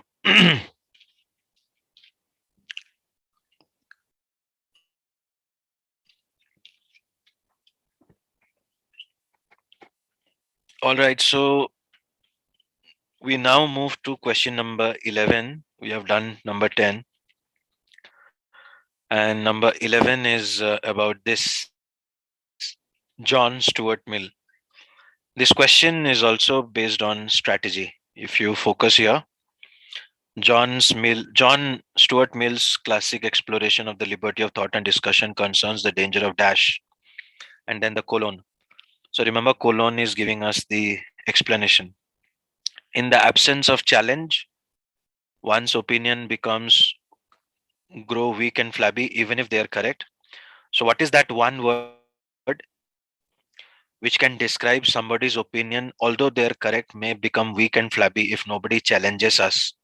And that answer is complacency, which is negatively happy because nobody is challenging, so you feel you are always correct. That's how we get the first blank. Second blank, since one's opinions, even under the best of circumstance, tend to be partially correct. As you can see, we are talking of partiality. So, what is the word for partiality? Obviously, the expression embracing only a portion of truth. That's what partiality is. And as we are all partially correct, the other person is also partially correct. Anyone who is opposing us. So, somebody who's opposing us, we feel he or she is totally wrong, but that is not correct. They are not completely wrong, they are also partially correct. Because we are also partially correct and they are also partially correct. Nobody can be totally correct and nobody can be totally wrong. So we need a word for wrong, which is erroneous. Just as we are partially correct, the other person is partially correct and not completely wrong. Rarely it turns out to be completely wrong, means the other person is not totally wrong. If anyone has a doubt here, please ask. No doubt. Then we go to number 12. Very easy. Identify the clue is just as. So when you say just as, identify the sentence structure. We are going in the same direction. Just as something is happening, something else will also happen or is happening. So what do we have in the first part? Author's book on eel is often a key text. Vertebrate zoology. And the clue word here is key text. Key text means something important, positive. So the second part will also be positive. As you know, we are going in the same way. So now we need a positive word, not prevent, which is negative, defy, which is negative, replicate is neutral, inform is positive, and use is positive. So first we eliminate the negative words and the neutral word. Now the answer is either D or E. Either D or E. Can the idea use teaching? No. The idea cannot use teaching. Teaching can use the idea. But here the relationship is between idea. But the idea can help teaching. So we need a word for help because the idea cannot use teaching, idea can help. So we eliminate use and we get the right answer. Inform. The idea can help teaching, the idea can inform teaching. Clear, all of you? Any doubts, please ask.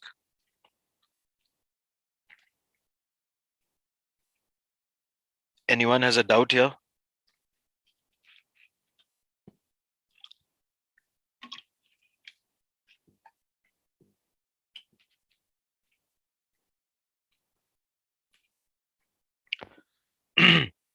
So then we move to question number 13,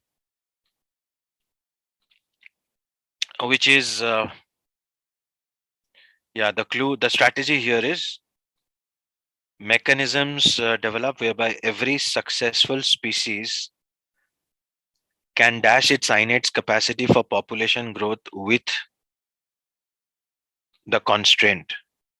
So remember, constraint is the negative part and population growth is the positive part. So to become successful, what does the species have to do? That's the clue. The species wants to be successful. So what does it have to do to become successful when it has population growth with the constraint? That means it has to find the right balance. So we need a word for balance. And which is the word for balance? The word for balance is reconcile, not enhance. It cannot enhance its growth with. So the clue here is with. If it was written against, then maybe we could have gone for enhance. It can enhance its growth against the constraint.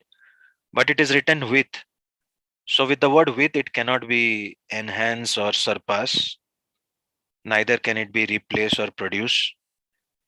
So because of the word with, which with is also playing an important role, so it can become successful by finding, excuse me, or creating a balance between the positive with the negative. So because of the word with, we need a word like balance. And because we need the word balance, so the answer is reconcile. I hope everybody got it. We move to this passage, which is based on Du Bois, who is a historian, scholar, as well as a novelist, and his novels are not getting any attention. So this passage is about that topic, and the question is asking us about this novel.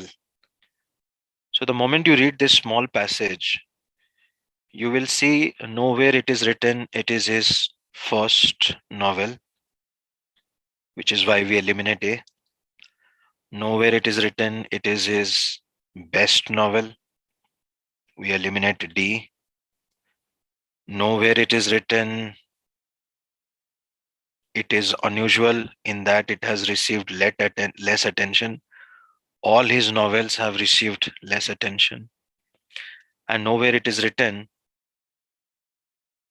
that the scholars are critical. The scholars are actually ignoring it. That is why the author is surprised, which is what he says it would be expected a novel should get some kind of a consideration from the scholars, from the critics, but it is not getting it. So by process of elimination, we can be sure the answer is Charlie. And why it is expected? Because it has a topic of race. And the topic of race is a very interesting topic. A lot of people want to discuss and read any kind of a book which deals with the race. And that's the reason the author is saying it is surprising why nobody has written anything about this book. No critical written piece or any kind of a criticism. So why the scholars are ignoring this book? That is the surprise. And so the question was asking which of the following can be inferred about this book? And the only option we can match is this book has at least one feature that should be attracting the attention of the scholars, and the author is surprised why this book is not attracting the attention of the scholars. So the answer is C for Charlie. I hope everybody got it. Whenever in doubt, we do process of elimination, then we can be sure the answer is Charlie. Next, we go to number 15. What is the role of the fourth sentence? I will give you the strategy. The clue word here is perhaps. Perhaps means not sure. And to match with that, we need the word may. This is the fastest way of getting the answer. Because perhaps means you are not totally sure. It is like it may happen. And because perhaps and may are synonyms, so we do the word matching and get it. And if you want to do by elimination, you can eliminate A because of the word will. B also has the word will. Will means for sure, and we cannot be for sure. C also has the word will, and E also has the word will. But the author is not sure. The author is saying perhaps. So because of perhaps, we match with the word may. that one day it may attract great attention. That's what the author is saying. Perhaps he has to wait one day his novel will attract attention. So, this is the fastest way of solving it. I hope you all got the strategy. This is called tone matching, just like word matching. What is the central issue? We already know the degree of consideration that is being given to his novels. And if you're not sure, you can do by elimination. Perfunctoriness of the critical work, when they are ignoring it, where is the perfunctoriness of the critical work? It should be ignoring, not perfunctoriness. Issue of race is the topic of his novel, not of this passage. We are talking about the central claim of this passage, not about the novel. Cannot be B. C says whether Du Bois's novels are of high quality. Quality is not being discussed. The amount of attention is being discussed. And D, relationship between the novelist and the philosopher. And this paragraph is not about the relationship between the philosopher and the novelist. So whenever in doubt, do process of elimination and you will get E as the right answer. 17, anyone wants to try? Pick up one option. We are talking about something that stands out and in the middle of so many evasive. Evasive means they're avoiding or they're indirect. So what will be the opposite of that? Something which is straightforward, like here. Everybody is avoiding and this statement is straightforward. So it stands out. And if something stands out, remember it is the odd one out, which is why the answer is anomaly, not paradigm. Because to stand out means neutral. And paradigm is like a positive word. So we do not go for a positive. Misnomer is negative. Profound is positive. Inaccuracy is negative. But anomaly is a deviation. And a deviation is neutral. Something which is the odd one out. So again, if you have a doubt, you can always do this process of elimination, that we are looking for a neutral word. And this is a neutral word, anomaly, which is why the right answer is echo. Exception, another synonym is exception. You can say odd one out, deviation. So question 18, we follow a very simple strategy that people are working for both the topics, woman suffrage and temperance movement. The same group of people are working for both the topics, which means the two topics are related. So if you go for support, then we need the word related, that it supports that the two topics are related, but we do not have the word related, so it cannot be supports. Underscore is underline, it cannot fit in here.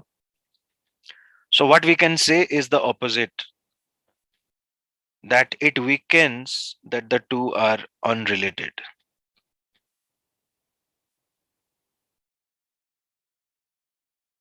The meaning will be the same.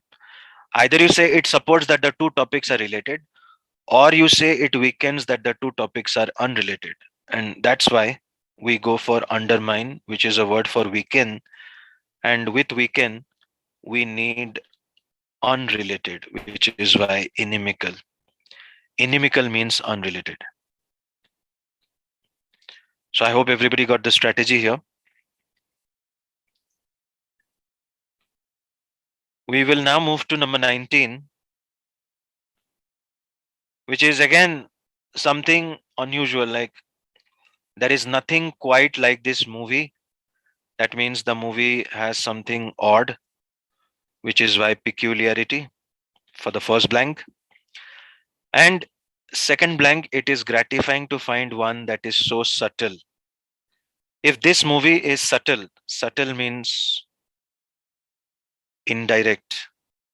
That automatically means the other movies will be direct. So, what is the word for direct? Assertive. This is how we crack it. Anyone has a doubt here? Please ask. So, first we solve the first blank, that this movie is unique from here. Nothing quite like this movie. That is the clue, that it is a odd one out. And it is gratifying. Gratifying means happy or satisfying. When you say it is satisfying to find one that is subtle, subtle means indirect. If this movie is indirect, that means the other many movies are opposite. And the opposite of direct is, the opposite of indirect is direct. And here the synonym of direct is assertive. So this is how we get peculiarity and assertive. Number 20 is very easy. Scientifically, if some parasite has recently entered, then they will obviously be harmful, so malignant, because they have recently entered. That is the clue phrase here. And because they have recently entered, so they have less time to become what? To become harmless, the opposite of harmful.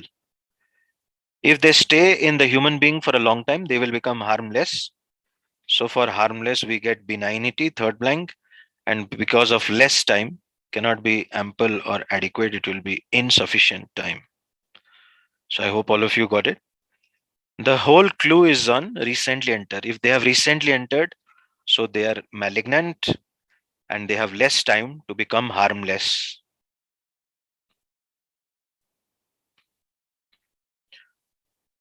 #21 is very easy. It's a direct question where answer is given in the last sentence. What is the difference between Saturn's giant moon Titan and Ganymede and Callisto, who are Jupiter's two moons? So the difference is in the atmosphere. Titan has a kind of an atmosphere which Jupiter's moons do not have, and the reason is here. The higher temperature of Jupiter's moons, which were closer to the sun, prevented them from acquiring such an atmosphere which is there in Titan. So Titan is slightly far away from the sun. It has an atmosphere. But because Jupiter's moons were closer to the sun, that prevented them from getting a similar atmosphere. And the question is asking why Titan is different atmospherically from Ganymede and Callisto, Jupiter's two moons. And the answer is obviously distance to the sun or proximity, distance from the sun or proximity to the sun. So the point is about the distance from the sun, which also is the same as proximity to the sun. They were closer to the sun. Proximity means closer. And because they were closer to the sun, they could not have the same atmosphere that Titan was able to acquire. If you have attempted this question, you will know why global warming is, although global warming is there, but melting sea ice does not increase the water level. Melting ice that is floating in water does not affect the water level. All of you know the reason for that. Iceberg theory. If an iceberg is inside the water, 90% of the iceberg is underwater. So it has already displaced the water according to its mass. So if it starts melting, the melting floating ice will not increase the water level. That's what the author is saying. Melting sea ice does not affect the water level. But then the author is saying, however, serious consequences can still happen to the sea level when something will happen. Who can tell me the answer? What will happen that finally the sea level will rise? Who can tell me the answer? Please type. I will give you 2 minutes. It's a critical reasoning question. You have 2 minutes to answer this.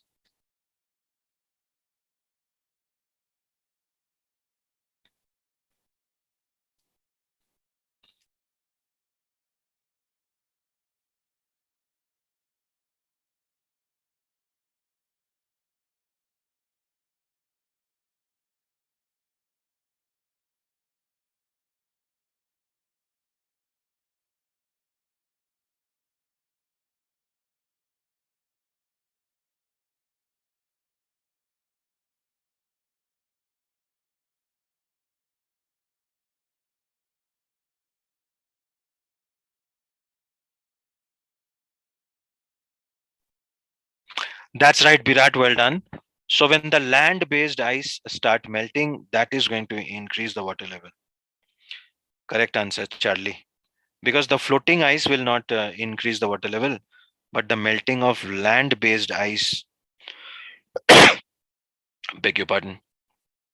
So when the land-based ice start melting, that will increase the water level. The land-based glaciers in the Arctic. Well done, those of you who got Charlie. Now we go to 23 based on this passage. Again, not a very difficult passage. Question is asking us, passage indicates Cressy would agree with which of the following? Right? About the organizer among the English immigrants. So the organizers have given what? The organizers have given what? Religious reasons, isn't it? So yes, the answer is A. Some of them offered religious reasons. Why will you say B? They did not offer any reason. That is wrong. And why will you say motivated by material? That is the common people who wanted material improvement, not the organizer. And the question is asking us about organizer. So the answer is only A. Very easy passage, very easy question. 24, select, again, this is very easy. Select the sentence in which Cressy is telling us what motivated the common English people, not the organizer, to migrate to New England in the 16th century. And the answer is in the last sentence. When he moves beyond the principal actors, he finds religious explanations were less frequently offered, and he concludes that most people immigrated because they were recruited by promises of material improvement.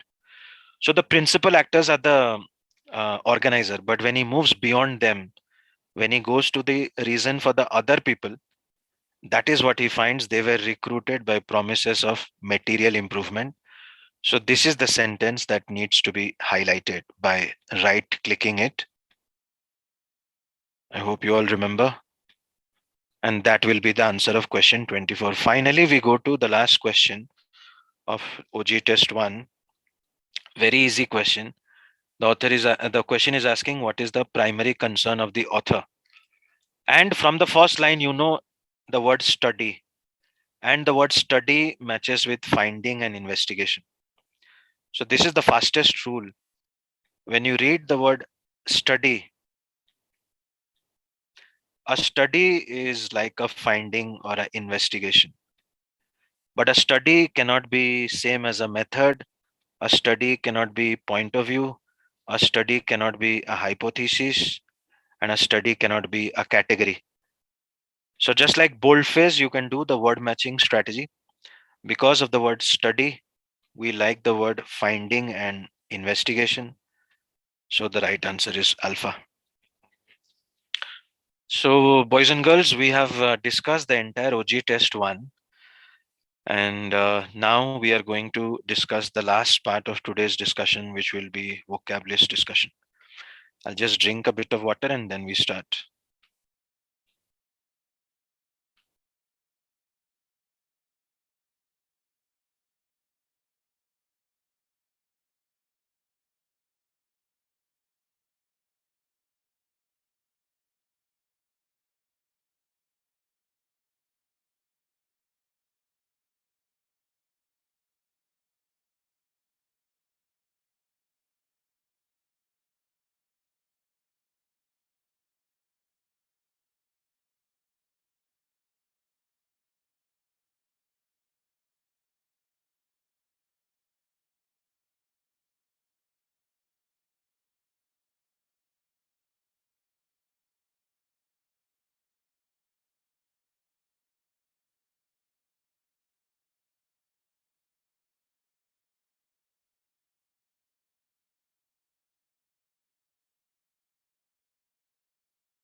Alrighty, so we are ready to discuss the vocab lists 11 and 12.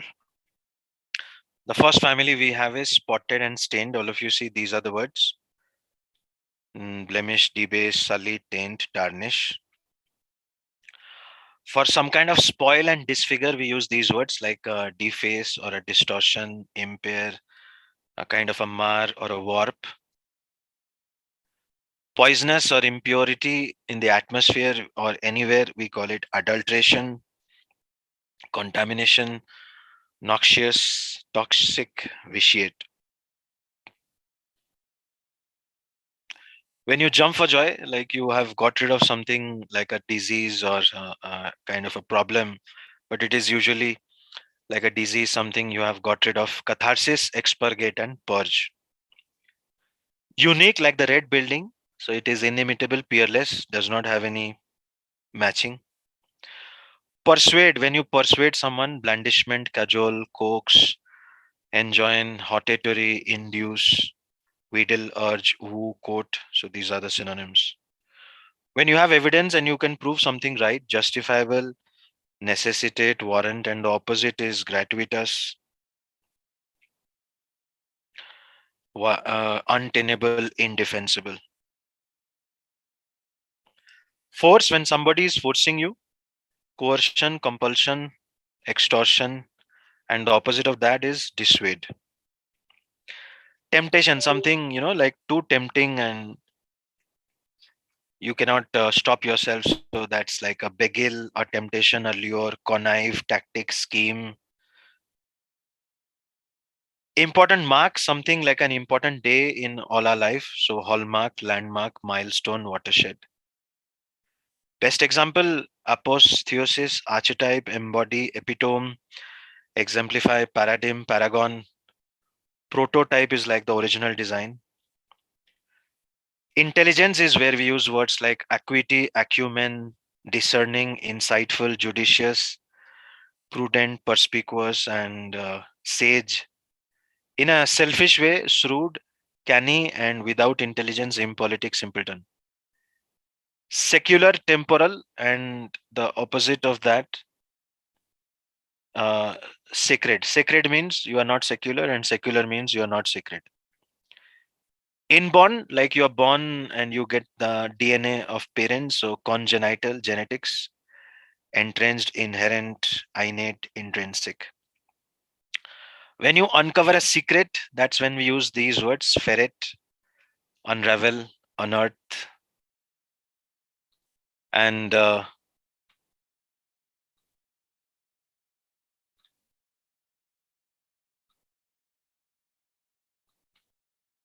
when you go in a wrong, not in exactly wrong, but in a different way, that's what we call ori, desultory, digress, divergent, ramble, tangential. When you are aware, cognizant, and when you are unaware, oblivious. Artificial is like a pretension, so we use the word affected, contrived, mannered, posture, pretentious. Pleading, when somebody is pleading, like begging you, beseeching you, behesting you, implore, importune, supplicate. When you feel like stupid, you have done something which is not very intelligent. So asinine, fatuous, imbecile, offish, obtuse. You see the future, behold, discern, espy, perceive, opposite, imperceptible. When someone is in a bad mood, what we call sulking, so door, morose, peevish, petulant, pout, saturnine, sullen, surly. Small is when we use the word diminutive, infinitesimal, minuscule, slight. Just like the ship Titanic, we have the word Titanic, towering, gargantuan, humongous, mammoth, behemoth, elephant like creatures must have seen in Ice Age, prodigious, monumental, colossal. People known to be perfectionists, conscientious, fastidious, meticulous, purist, scrupulous. Fussy, when you pick up faults, finicky, nitpicking, squeamish, stickler. Desiring only pleasure, hedonist, sybarite.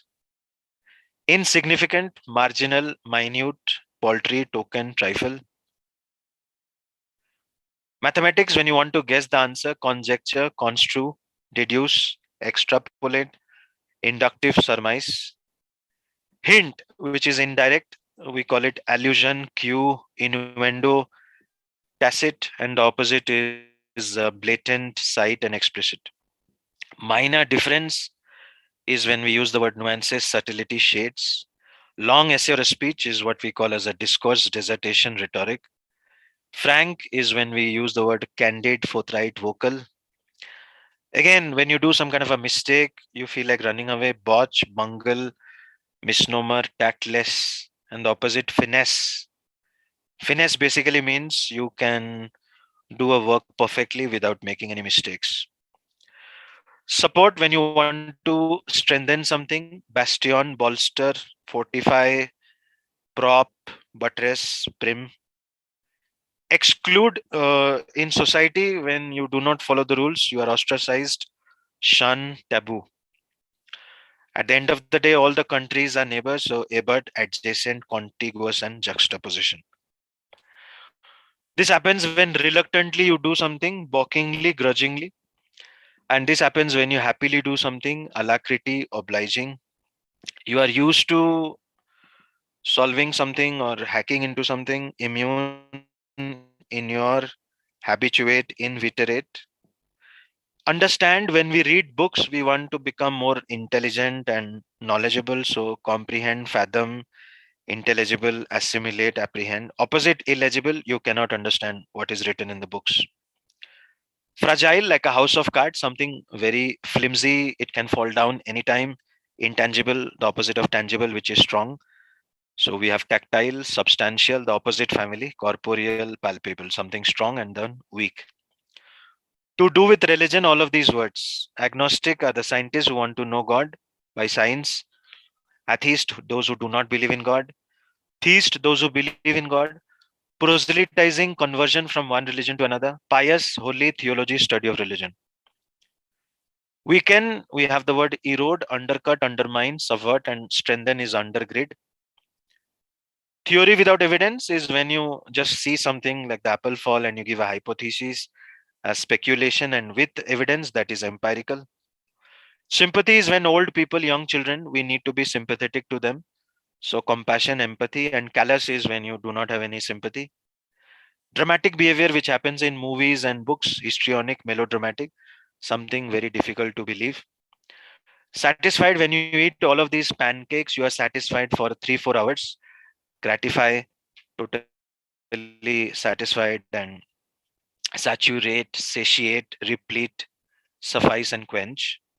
Remove one political party wins election, it removes the history of the other political party. So these are all the words for removing something: annihilate, decimate, eradicate, exterminate, obliterate, and the opposite, indelible, which cannot be destroyed.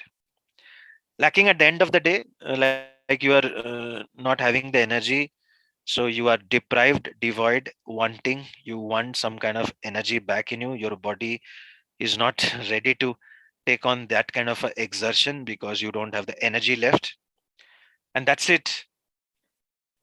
So today's homework is OG test 2, but there is a good news. You have 7 days to do it because next class we will be doing AWA. So I will write it in your Viber group so that everybody knows. Today's homework is OG test 1, sorry, OG test 2, but we will discuss that in next Sunday's class. So all of you, please make a note.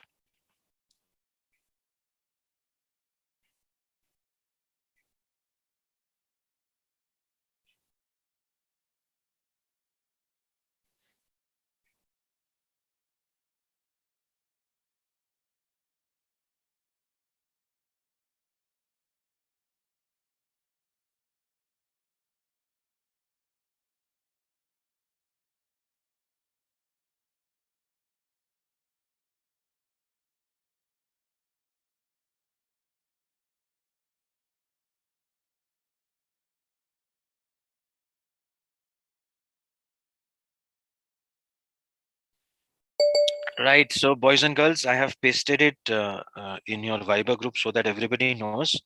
So, today's homework is OG test 2, and we will discuss it in next Sunday's class. But this Wednesday, which is our forthcoming class, will be AWA class. So, you have 7 days till coming Saturday to do OG test 2. I will discuss OG test 2 only, not the other one. These questions I will not be discussing. I will discuss it in extra class. So I will discuss the entire OG test 2 consisting of 50 questions, and all of you have 7 days to complete these 50 questions and see who is getting how many correct. So you already have one experience now of OG test 1, so now you have to have an experience of OG test 2. But the good thing is you have time till next Saturday and this Wednesday, and also revise vocab list 11 and 12. And I hope you all have started using the RC tips and all. You can go through your study materials, create your GRE account in org, gre.org, and revise the vocabs regularly. So I am totally drained out. You can know that from my voice. So I am taking leave from all of you now. My best wishes with all of you. Continue the struggle. Your struggle will never go in vain. And anyone who has who has done the struggle will definitely get the reward of the struggle. So my best wishes with each one of you. And let's meet on Wednesday for the AWA. Do not be late. Please log in depending upon the timing and the rainfall and the electricity. So most probably we will be online by 6:30 if there is no